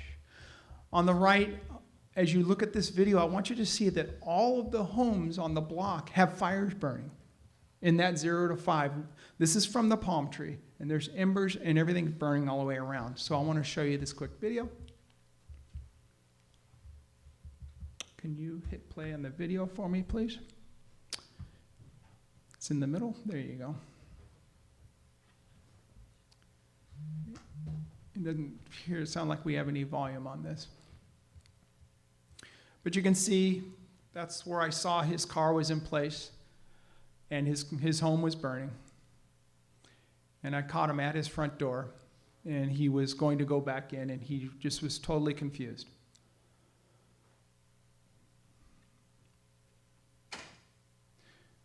But look at the embers that are burning on all of the properties.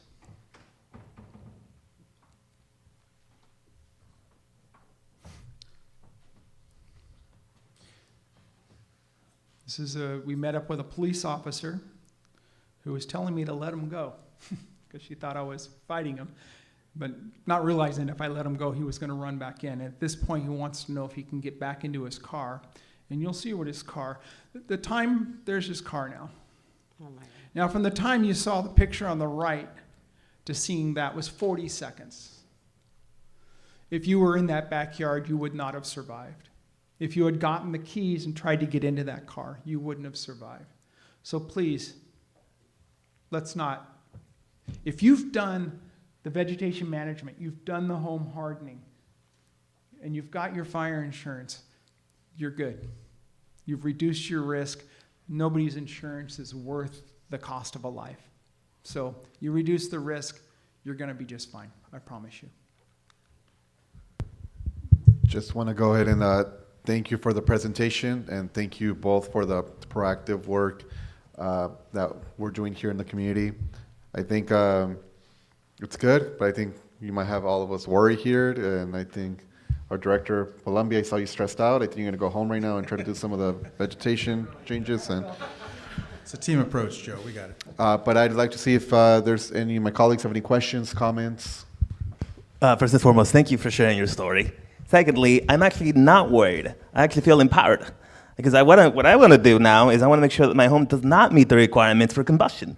And there's a trifecta. There's 3 things that I can do, right? I can make sure that my home is hardened, that I do some vegetation management, and then hopefully my home has fire retarding systems. So I appreciate this is educational, and I love science. I'm an engineer, so this is great. Thank you so much. Thank you. Okay, Mayor Pro Tem, did you want to say something? Nice. I did. So there are fire zones within Montebello.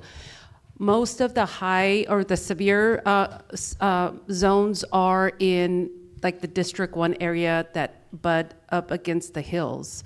So we, last Saturday, along with the fire department, walked to all of the homes in that specific area to provide information.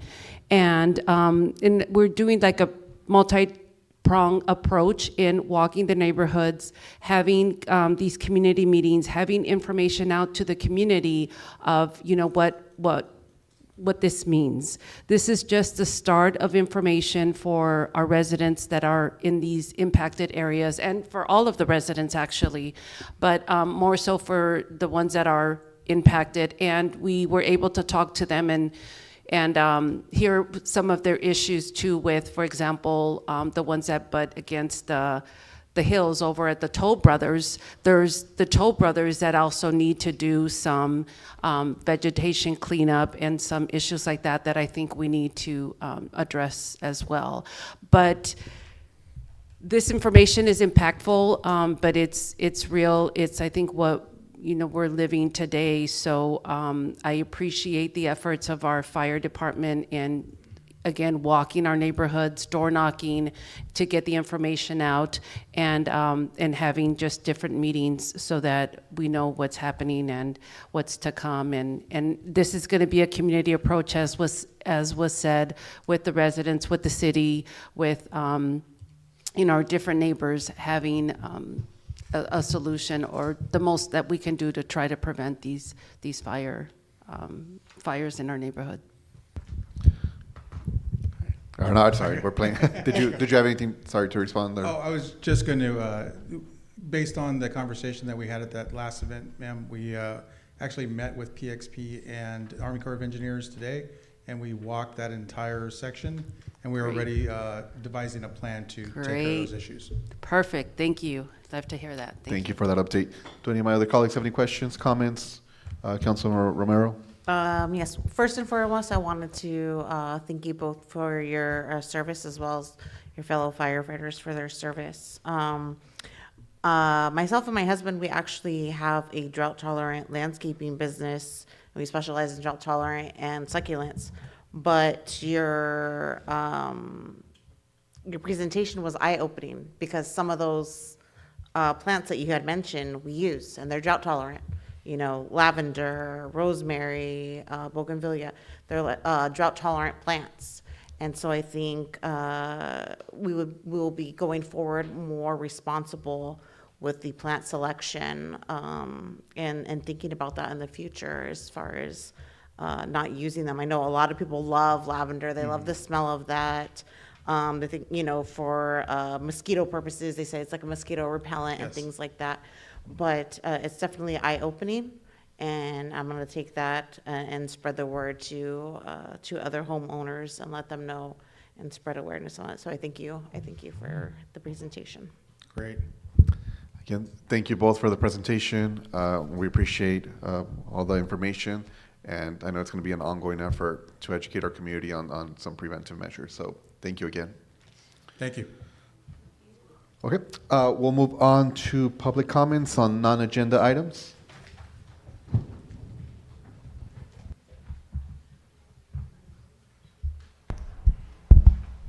Yes, thank you, Mr. Mayor. And at this time, anyone who wishes to address the City Council on non-agenda items would have to fill out a card and turn it into the City Clerk's office prior to the beginning of the statement. So anyone who has not turned in a card at this point will not be addressing the council on non-agenda items tonight. And Mr. City Clerk, do we have any requests? Yes, we do have a few speaker cards. How many cards do you have? We have a total of 7 speaker cards. 7. Okay, so that will still keep us under the 30-minute allotment. First speaker is Rosa Tamayo, followed by Fiona Reimers.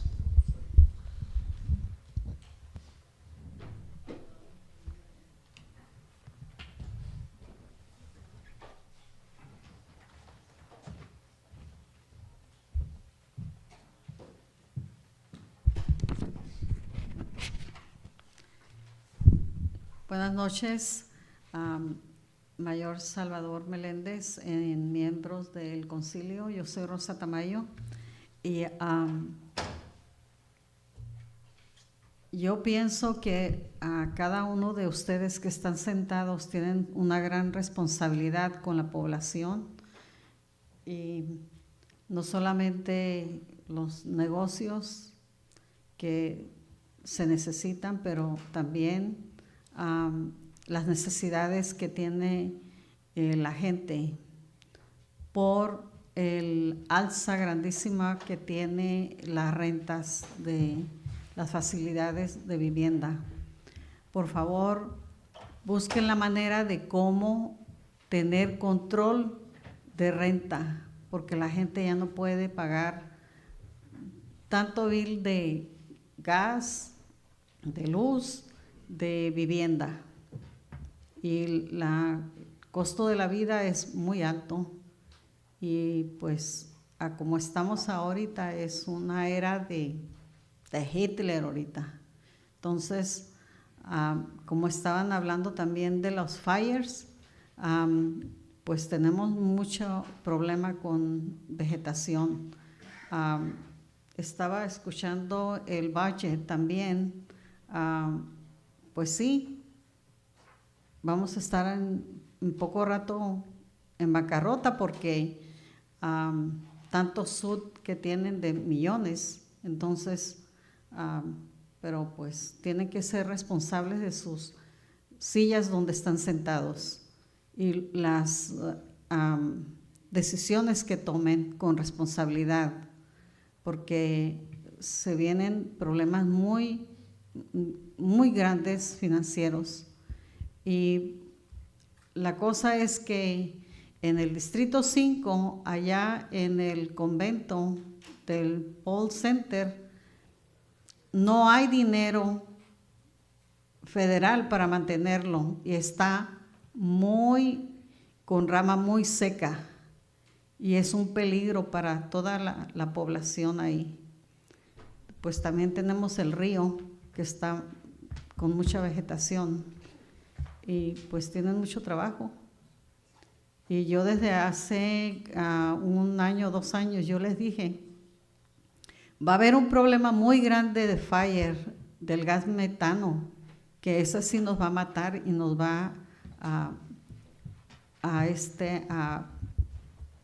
quemar, porque en un terremoto, los volcanes que tenemos aquí cerca están a 1 hora, pero el gas metano Sí, gracias por su comentario. Okay, thank Gracias. you. If we can please have the next speaker. Next speaker is Fiona Reimers, followed by Tila Gregorian.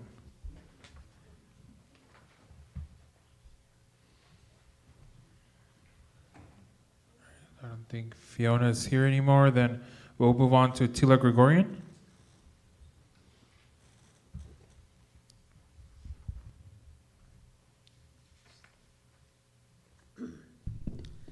Tina Gregorian, resident of Montebello for a very long time. Now I think I should move. I live right up against the hills, and I have lavender on my yard, and I love it. But it's going out after seeing this. After seeing this film here, it's there's going to be some adjustments done in my yard, my front yard. I have ground cover, but I think that one's okay. It's safe. All around my house, actually, most of them around my house. They didn't talk very much about the smaller palm trees, which I guess would be like they had, the ones that they had in the palm trees, which we do have a lot of them here in Montebello. It's the Beverly Hills of the east side, I was told it was. But anyway, far from it, but okay. Anyway, it was a very interesting film. Thank you very much for having that. Like I said, I need to do some adjustment to my house. But my main focus today was I was going to talk about our fire chief that was fired during medical leave. I always thought that was illegal to hire anyone on medical leave. And I think we need to reconsider that And he was doing a very good job in our city. And if you're going to fire him when he's on a medical leave, I think you need to rethink that, because we don't need another lawsuit in our city. And I think he probably got sick after being in this toxic environment in our city. We have become a very toxic place. It used to be a very, very nice city, and lately I just seem to be seeing a lot of different things happening that are not very, I'm not very comfortable with. We have two people sitting in the council that were really not, there was not a quorum when they became council members. I says, so that concerns me, because no one did anything about it. Two people voted them in, and they sat here and consulted. And this just seems like we have no more rules and regulations in our city, and that really concerns me. And now but I'm glad that you presented that film here for us tonight. And I will be going to the fire department, so you guys can wait for me. I have lots of questions I ask about, because I am like 4 houses from the hills. So I am concerned, and I hope Toad Brothers does do a better job in removing the vegetation in the hills. Thank you for your comment. Thank you. Thank you. If we can please have the next speaker. Next speaker is Lizette Mutron, followed by Raul Hurtado.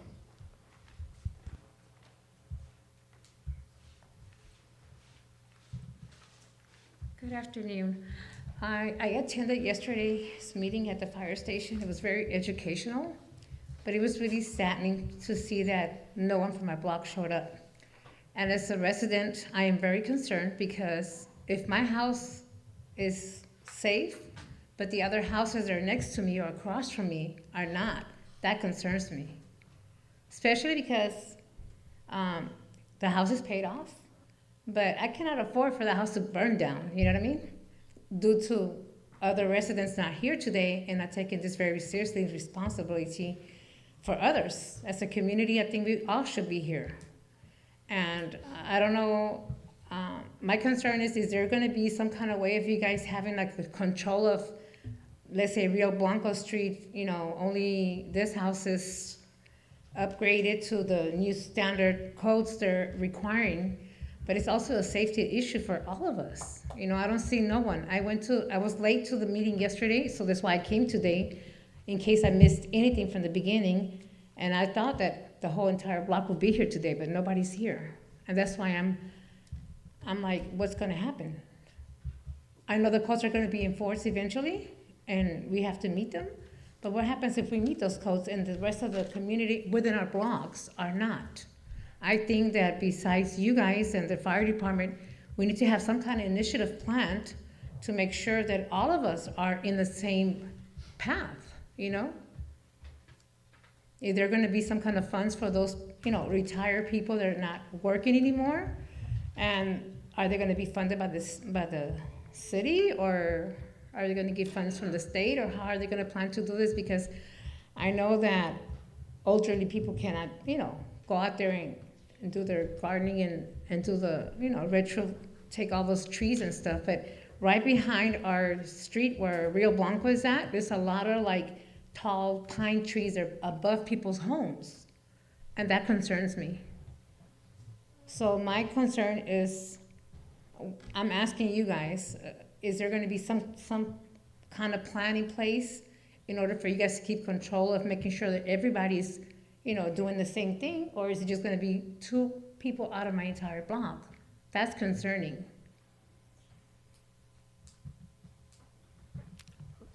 Do you have any, we would definitely will take your comments into consideration. I know that there was canvassing that went on during the weekend, but if we can have staff, maybe get her information and follow up with her. And then maybe you should have somebody who translate, because I know during the presentation I was translating the whole time, and I just want the teacher to think I'm being rude, but I was trying to translate to him what was going on.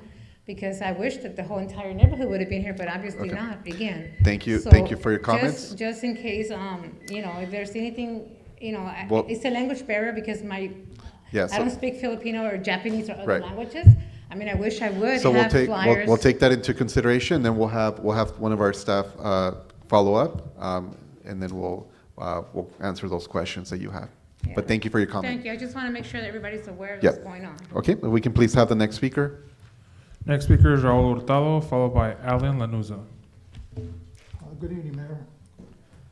As I've mentioned before many times, that I've never cared for the previous city manager, but I do give him great credit for the police chief that he selected. I think he did an outstanding choice. You know, before when he was here, I used to say to myself, smile, things could be worst. So I smiled, and things got worst. In walks the snake from Huntington Park, city manager. I think he stooped to a new low at the last meeting when he brought up under, anyway, the points of interest for the community or whatever that, and he spoke about the investigation complete. I don't really think that was an appropriate place to put that at. Because usually we talk about events in the park, something that's gonna happen in the park, cleanup, other events. That was totally below the belt, uncalled for. But he opened up the door. So now, I'm going to give him some suggestions on other things that he could talk about. Perhaps the community would have been interested in the substantial raise that he just recently got. For what? He's not above any other city manager that I've seen. Perhaps maybe that's a commission for the lawsuits that he's bringing in. Perhaps the community will be very interested why you fired Police Chief Espinosa. After so many residents and myself came forward and asked you not to do it, perhaps maybe that's something you wanted to add to your resume?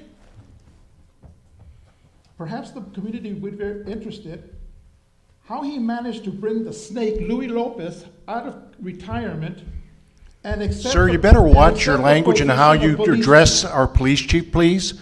You have a right to your First Amendment Mr. rights, Mayor, but Mr. please Mayor, keep your names, Mr. your Mayor. name calling out of it. Mr. Mayor, every time I say Please, the word if we snake, can please continue. every time I use the word snake, the city manager gets offended. No, the and city he bu- attorney. and he bu- The city attorney's over the here. city If we can attorney- please- Manager is over I there, know sir. I'm saying City snake. attorney, Well, if sir, we can okay. please have the speaker Let me continue tell with you. his comments. Every time I use the word snake, the city attorney gets upset. I think I'm getting too close to home with that. Now, I think that I put in a slip to speak in here. Did you put one in to speak? Maybe you should wait for the clerk to call your name so you can speak. You just said you had to put in a card, yet you don't put one in? What puts you above us? Now you should start the clock over for me again. I don't have to go through this with this alleged city attorney. We'll have 20 seconds to please complete your comments. Well, I don't think I could complete them, but I'm completing them. But I'm going to say, at a previous city council meeting, Councilwoman Tamayo brought up the fact that they were going to have a fundraiser for the Vegas to Vegas run. That Vegas to Vegas run was Paul Espinosa's idea. It was a very good idea. The morale was up. You can laugh all you want, butthole. Thank you for your comments. If we can please have the next speaker. You guys dare cut him off. He gets 3 minutes for the attendance. That witch, she cut me off last year. She owes me a minute. If we can please have the next speaker come up, please. Next speaker is Alan. Okay. In all respect to you, Sal, I will depart here. But I'm telling you, I'm going to come back every meeting, and I'm going to give you a blow-by-blow description how the city's Mr. Hurtado. the police chief was fired and how that Thank you, snake, Mr. that Hurtado. snake Thank you for your That snake, comments. Mr. Glassman, that snake got We the can job. please, Thank you. please have the next speaker. feel better, Thank you. sir? Boss, your phone, your phone. Good job, right? First Amendment. Don't you dare cut off people. Okay, we can 3 minutes. please have the next speaker. All right, the word of God says in Proverbs chapter 28 and verse 4, they that forsake the law praise the wicked, but such as keep the law contend with them. Verse 1, the wicked flee when no man pursue it, but the righteous are bold as a lion. Montebello has a lot of concerns. People have asked me before if I would be interested in running for public office and officials and sitting up there with you guys. But I have no concerns, no ambitions to sit up there with a bunch of snakes. That man right there, Rick Alonso, you might as well look at me. You don't just be looking at your phone. You're not even, conduct yourself as a man. And that lady right there too as well, you were, I believe, in the armed forces, some military. You took an oath to protect the Constitution, against all enemies, foreign and domestic. That's treason. That's treason because you shouldn't be sitting up there. They appointed your friends up there, Scarlett Peralta and the rest of them, Cristina Cortez, from what I understand, appointed you guys. You too, police chief. That's not even your seat. That's Espinosa's, I believe. You guys discarded him, and then you guys got this guy in there because he's a yes man. Montebello has a lot of concerns. We got bums everywhere, homeless. We got street vendors everywhere. It looks like Mexico now. This is America. This is not Mexico. Why are these street vendors here? We got crime. We got people breaking into cars. We got street takeovers. A police chief, why don't you address these teenagers that are out there, ruining the streets? We have a dog park out there. I don't know if you guys are scheming the dog park, the money off of that, because it looks like a cemetery. Nothing has happened with that dog park, and a lot of money has been invested into that. And the people actually wanted a police department down in South Montebello because it's infested. It's inundated with a bunch of gang members down there, a bunch of hooligans. And we got dishonest officials, Alonso and Romero. I don't know why you guys are up there. We got this clown over there too, thinking he's the police chief. Looks like the chief from The Simpsons, Chief Wiggum. And then on top of that, I'm digressing. The reason why I'm here is that you guys are having this Strive for Pride, this gay parade, June 7th. This is my 5th time coming here. Every time you guys have this parade, I'm the only one that comes up here. Montebello, according to 2020 census, we have 60,000 people living here. And I'm the only one that comes up here and challenges this thing. And the rest of these individuals here, they come up here and they voice their opinions, and you guys just shut them. You guys don't even respect them. This whole LGBT Strive for Pride, that is wicked. That is an abomination. A man to lie with the mankind, that is an abomination. Sodom and Gomorrah, Genesis chapter 19, and it was burned down to the ground. And you guys celebrate sodomy. Wicked. A bunch of homosexuals, lesbians, transgenders, Michelle Obama, and all these wicked people that are professing themselves to be women and they're actually a man. That is disgusting. And you guys parade these people in front of children, families. What are you guys doing to this next generation? You guys are corrupting them morally, their minds. You guys are brainwashing them. You guys are just as bad as these ethnic studies professors out there in the schools that are brainwashing these kids with communism and Marxism. And that's what you guys are standing for. Hey, don't look at me like that, Rick. That's what you are standing for. Thank you for your comment. If we can please have the next speaker. Next speaker is Greg Gonzalez. Thank you, folks.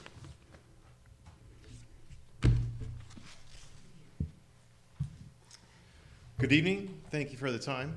I'd like to touch on the presentation on fires. Thanks to Mr. Schneider. Too bad he's not here because I did a few questions for him after the meeting. He spoke about his community of Sierra Madre,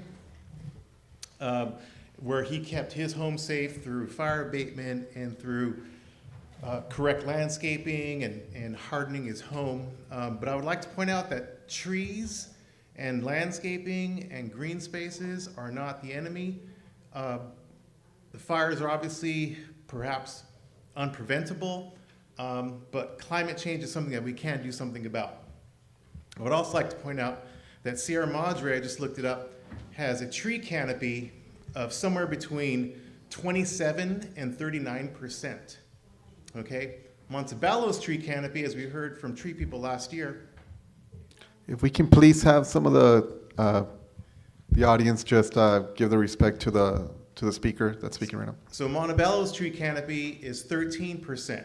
So Mr. Schneider kept his home safe with up to a 39% tree canopy around his home, whereas we live in a city that has 13% tree canopy. So let's not think that trees and plants are the enemy.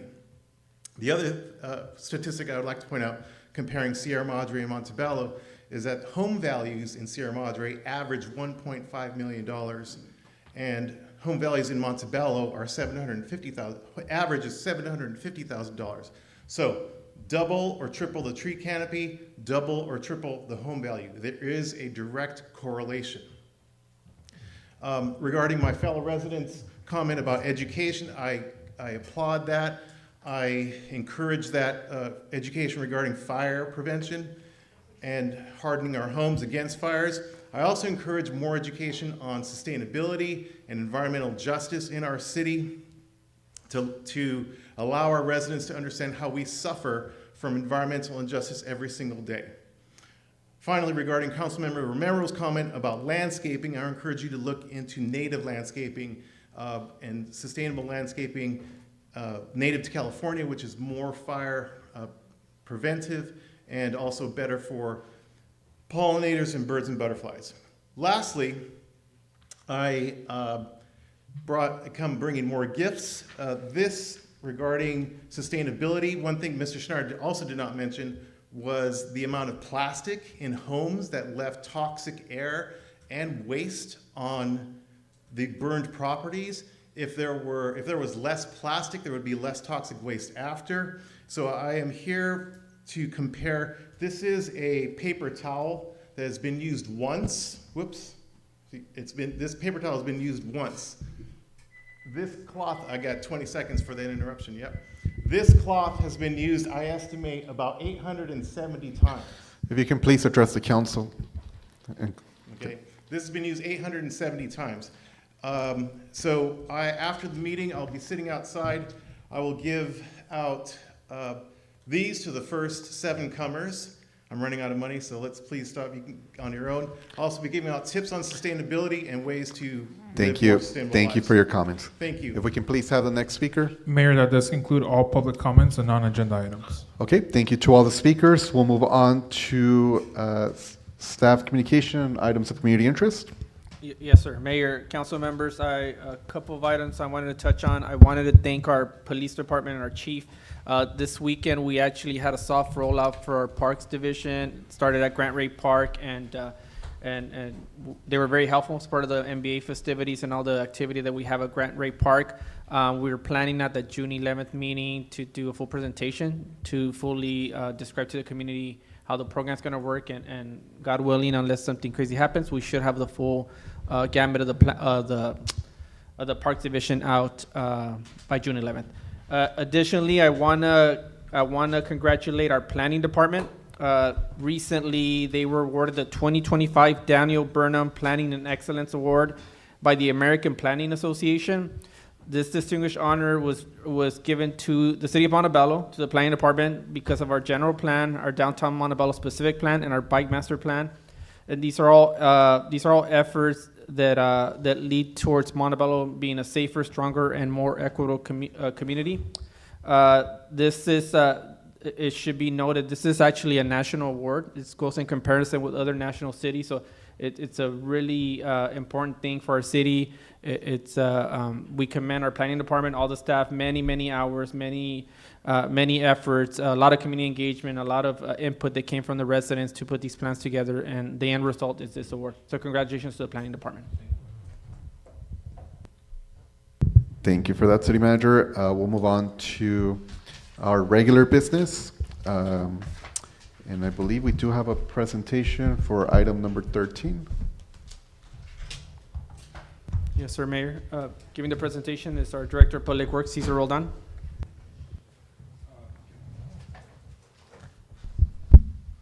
Thank you very much, Mayor, City Council members, and City Manager. Today's presentation is our rain barrel giveaway program. So roughly a year or so ago, there was a request by City Council to see about getting rain barrels to give out to our residents and community members. The goal is that our staff went ahead and actually contacted Central Basin, West Basin, to see about typical programs that they have throughout the communities in the various cities throughout the Gateway COG area as well. And so Mr. Jeremy Melendez, who is our management analyst, happened to do a lot of the research and legwork behind this. Having experience working previously with Central Basin as well, we connected with them, and I would like for him to give the presentation because a lot of the legwork was done by him.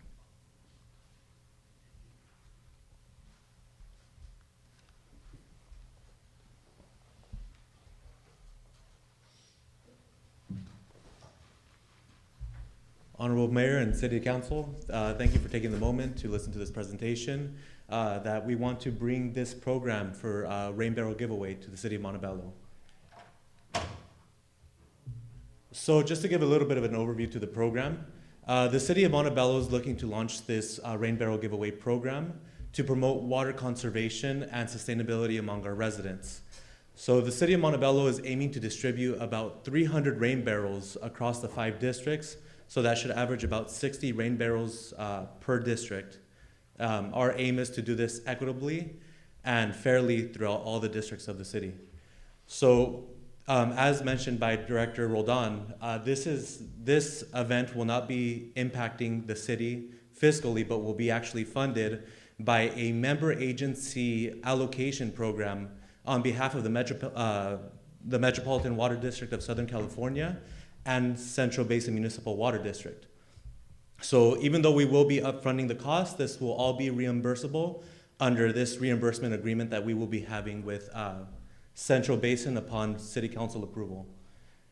This will be up to $30,000 in reimbursements for the rain barrel distribution, and per the agreement, the rain barrels must be distributed by October 30th, 2025 in order to qualify.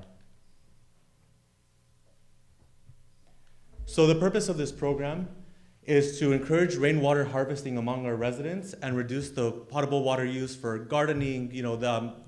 In the RFP that the city has distributed, we will also be asking these vendors to include a conversion kit so that they could connect these rain barrels to their gutter systems so that any rainfall can actually go directly into the rain barrel, and with using a downspout, they could actually connect it to a water hose and could water their garden directly.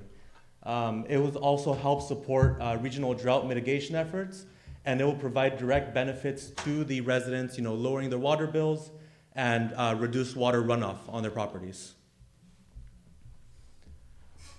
So in the logistics of this distribution event, we are planning to have 3 events. The first one would be held here at City Hall for districts 1 to 3. And in order to sort of reach out a little bit further to our residents, we are also planning to have for District 4, an event over there at Montebello City Park, and for District 5 in Chet Hollyfield Park. The event planning would ensure equity in availability for all of our city districts to ensure that we are fairly distributing them throughout the entire city. And the location and scheduling details will be announced citywide once we more solidify the logistics of the events.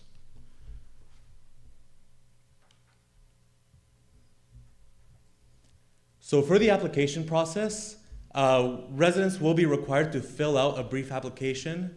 An example of some of the information that will be requested will be their name, the installation address of the rain barrel, the city council district where their address is located, and there will be additional information just to make sure that we're compliant with the funding requirements from Central Basin. This application in itself does not guarantee a rain barrel, because it will be distributed on a first-come, first-served basis, but it will ensure that they will be listed, so when they come to pick up the rain barrel, city staff will have a database reference so that we can refer to when they come to go pick it up. The barrels will be distributed on a first-come, first-served basis at each distribution event. The rain barrels will be placed directly on the resident vehicle, and pedestrian walk-ups will not be permitted so that we can both be efficient and safe during these events. So in order to be able to qualify for this program, the resident obviously must reside within the city of Montebello and provide an identification with the proof of address. They must also agree to install the rain barrel at the provided address, and they must collect the rain barrel during the assigned distribution events. for their district. Now, on the back end for city staff, the city will be providing a detailed documentation to Central Basin Municipal Water District. So this will include things like our distribution logs, invoices, installation addresses, any photos that we will be able to recuperate as a result of this event, so that they could be, so we could fulfill our reporting process. And we will also be required to give an estimated water savings report due 30 days after the program is fulfilled. So the next steps for right now is, upon City Council approval for this expense reimbursement agreement, there will be an interdepartmental coordination of this rain barrel distribution event. Ideally, we'll have some help from our friends there in the Parks and Recreation Department who have a lot of hands that will be able to help, and we'll be able to solve a lot of the logistics for this distribution event. After that, they will also assist us with public outreach, and then we will inform our city managers when we have more information as to when we can hold this event.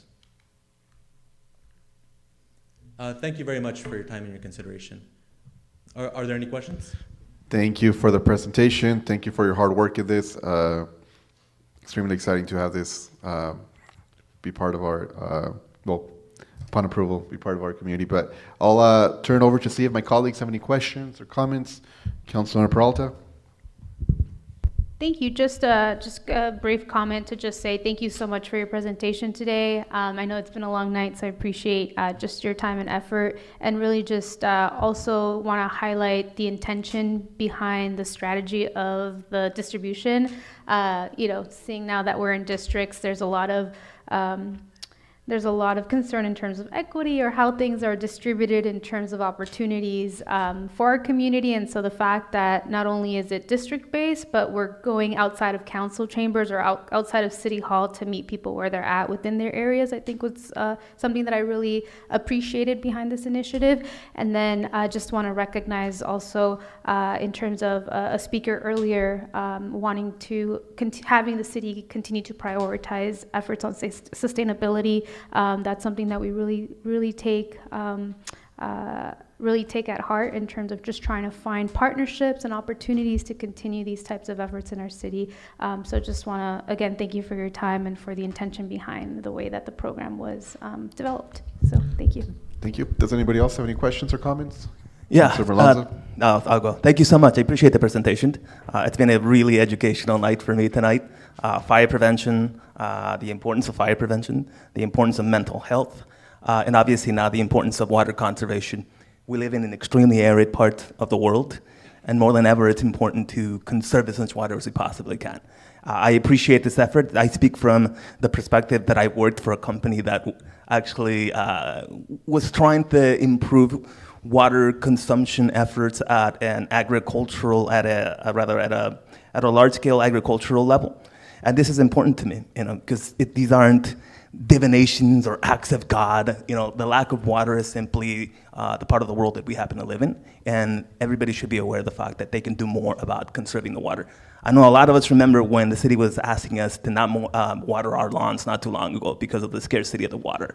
So this is extremely important, and I appreciate you, and I appreciate for coming here. Thank you so much. Does anybody else? If there's nothing else, at this time I'll entertain a motion to approve this item. I'll motion to approve. We have a first by Councilmember Peralta. Second. We have a second by Mayor Pro Tem Tamayo. If I could please have a roll call. Councilmember Alonso. Aye. Councilmember Romero.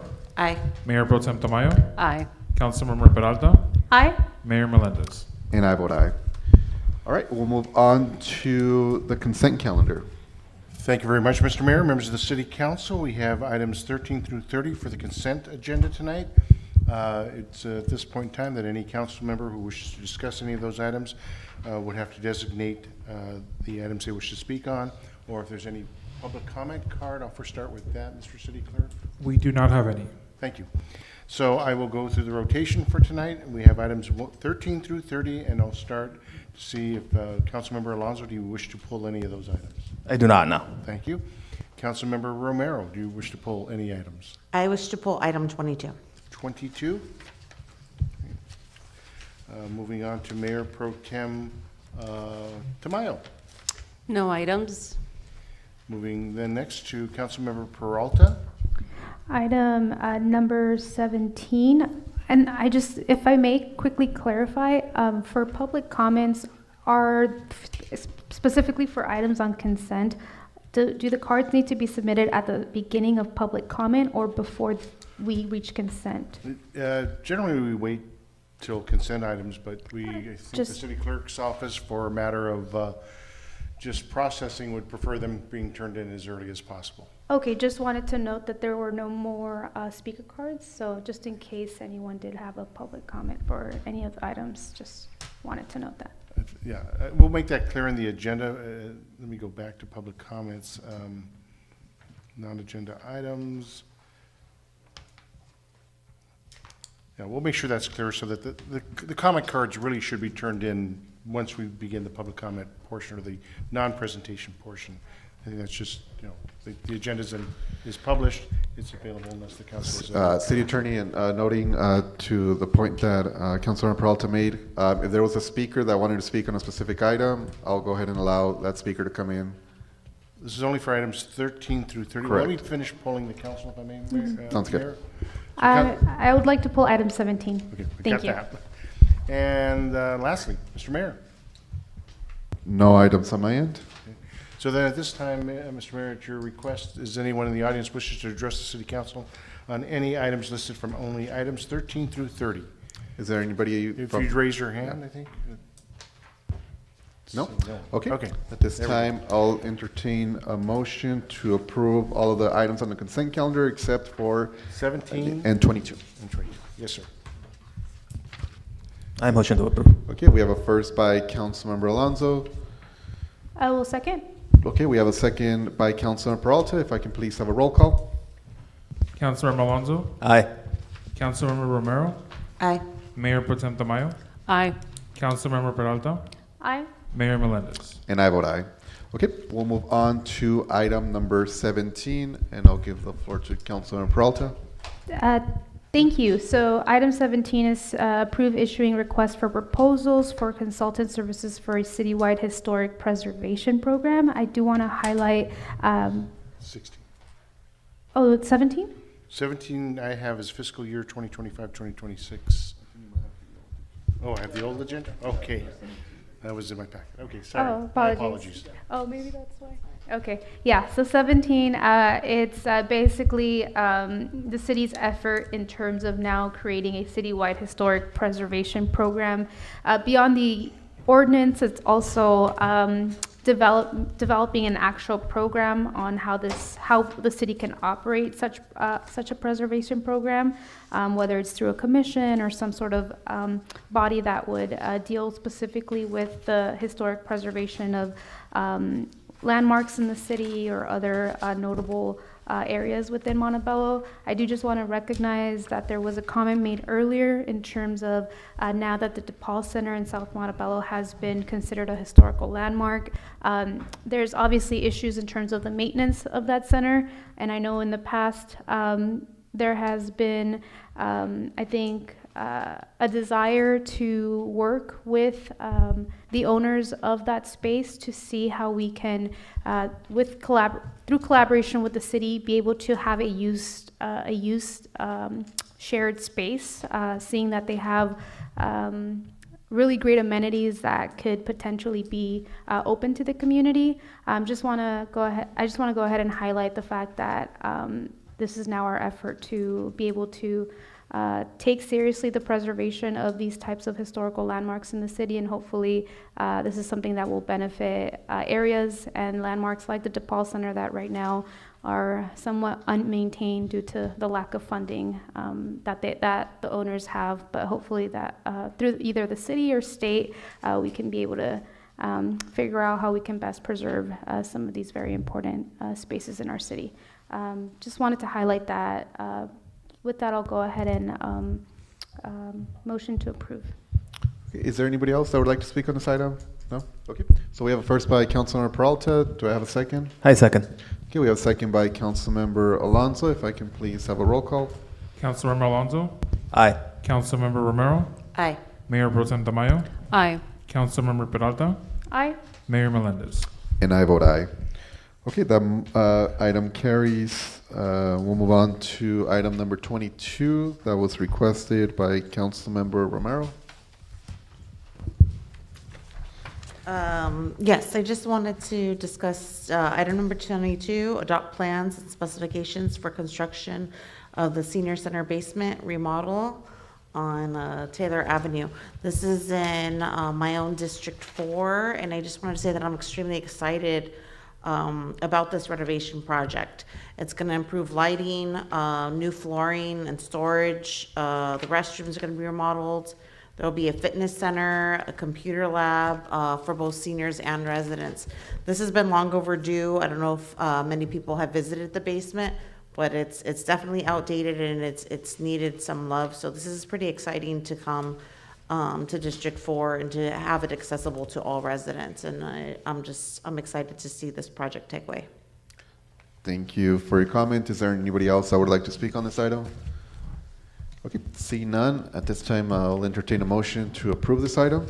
I motion to approve. Okay, we have a first by Councilmember Alonso. I second. We have a second by Councilmember Romero. If I can please have a roll call. Councilmember Alonso, Aye. Councilmember Romero, Aye. Mayor Pro Tem Tamayo, Aye. Councilmember Peralta, Mayor Melendez. And I vote aye.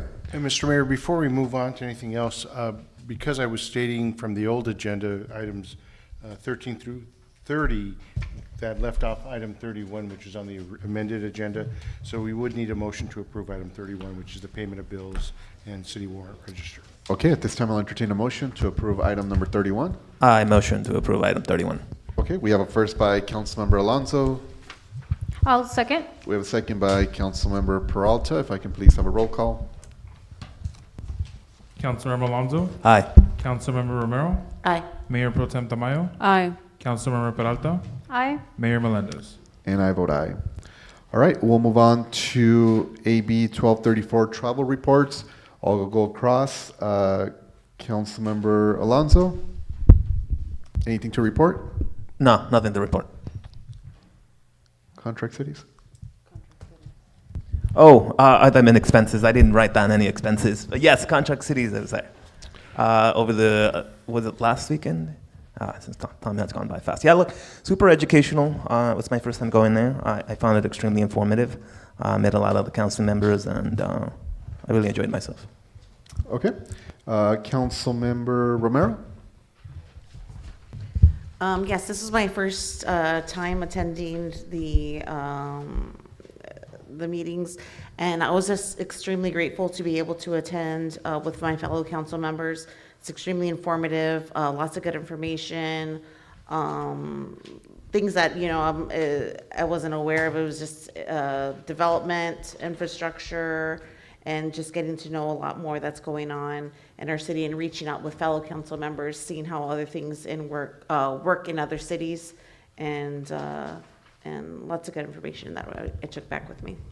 Just to be in compliance with law, so Councilmember attended the California Contract Cities Conference as well as the ICSC Conference. Correct, yes. Mayor Pro Tem Tamayo?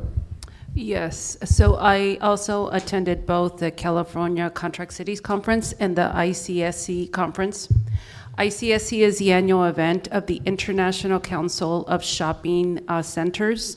It serves as a gathering for professionals in the retail industry.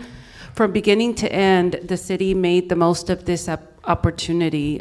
So a big thank you to our Planning and Community Development Director, Mr. Palumbi, our Economic Development Manager, Jose Gardea, and our Planning Manager, Viviana Esparza.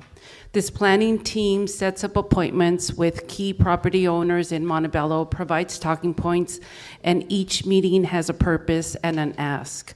This is the same award-winning team for the Planning of Excellence Award by the American Planning Association of Los Angeles, so congratulations. We were able to meet with property owners along Montebello Boulevard, and some of the highlights I can report. And this is actually Michael Slorza talked about some of these, but I'll start. We had a meeting with the owners of the shops at Montebello. They're the owners of the Shoe Palace. The Forever 21 space is now vacant, and there are proposals to bring a yard house and a round one bowling and arcade, adding more entertainment and eateries to Montebello. So I'll start from the north and work my way down Montebello Boulevard. The next site is where the old Big Lots is, so we're gonna have a new Hobby Lobby coming into that site. Then we also met with the owners of the Tesla site, and the project revenue is looking very positive, but in addition to that, they are seeking opportunities in increasing the revenue for the city at the same site. And then lastly, we met with the owners of the Montebello Mix, and that's on the corner of Beverly and Montebello. The closure of the Rite Aid is coming, and they're proposing an expansion of the Vons for that site. So overall, Montebello has momentum, and the economic growth in this area looks prosperous. This conference solidifies that, and we had a very productive conference out at the ICSC. So thank you. Thank you, Mayor Pro Tem. Councilmember Peralta? Yes, thank you, Mayor. I also attended Contract Cities as well as ICSC. For Contract Cities, just as always, very great conference. We touched on topics such as disaster readiness, the importance of diversity within our local cities, as well as the importance of partnering with our local Chamber of Commerces, as well as our unified school districts. We did disaster readiness, as well as just how lobbying can build better cities, and the process to go about choosing and being able to understand the needs of our city and how we can lobby at a state and federal level for our needs. In terms of ICSC, our Mayor Pro Tem gave an excellent rundown. This was an opportunity for us to meet directly with the developers / owners / representatives of major power centers in the city. I'm very excited for the development that is going to be going on and the investment at the local shops of Montebello. Beyond the round one and the yard house, they are looking at potentially a few more tenants to fill that space. I know that there's also talk about expanding BJ's and also investing into the actual mall itself to renovate and bring it up to date. She touched on some of our other meetings, but there was an additional one with Prime Store specifically to speak about some potential opportunities in the downtown area with some vacant properties there. As the Mayor Pro Tem noted, there's a lot of opportunities, and I think excitement in terms of the investments that we hope to see in the city, and was very fortunate to be able to be a part of these conversations. So that concludes my overview. Thank you. Thank you, Councilmember. For myself, I also like to report that I did attend Contract Cities along with my colleagues, and I was also selected as a treasurer for Contract Cities, so I get to serve as an officer and represent our city at a regional level. It's the largest association in LA County, so I'm glad to be part of that leadership and also elevate some of the issues that are going on here in Montebello and surrounding communities. As both of my colleagues mentioned, ICSC, every time I think we go there, we come back super excited about all the opportunities and just, the path that our team is taking into assuring that we get good businesses into our community. I have to give it off to our community development team that we're just putting a great agenda, some great meetings, and I can just tell the community that the shops in Montebello, they have some great leaders there as well. They want to work with us. They want to partner up. They are willing to hear some of our pilot programs, some of our suggestions, and it's always great to have a property manager and some of the developers really want to work with the community and hear our ideas, because it's not always the case. But we appreciate all of the folks that are investing in our community, that want to see our community grow, that want to give back to our community, and we got to see a lot of that. So they were extremely, great meetings. So again, hands off to our staff and to our community development team for putting all of that together. Okay, I see no council oral, so at this time, I'll go ahead and adjourn our council meeting. It is 9:48. Thank you again for everybody that was here. Thank you to staff, and thank you to all my colleagues.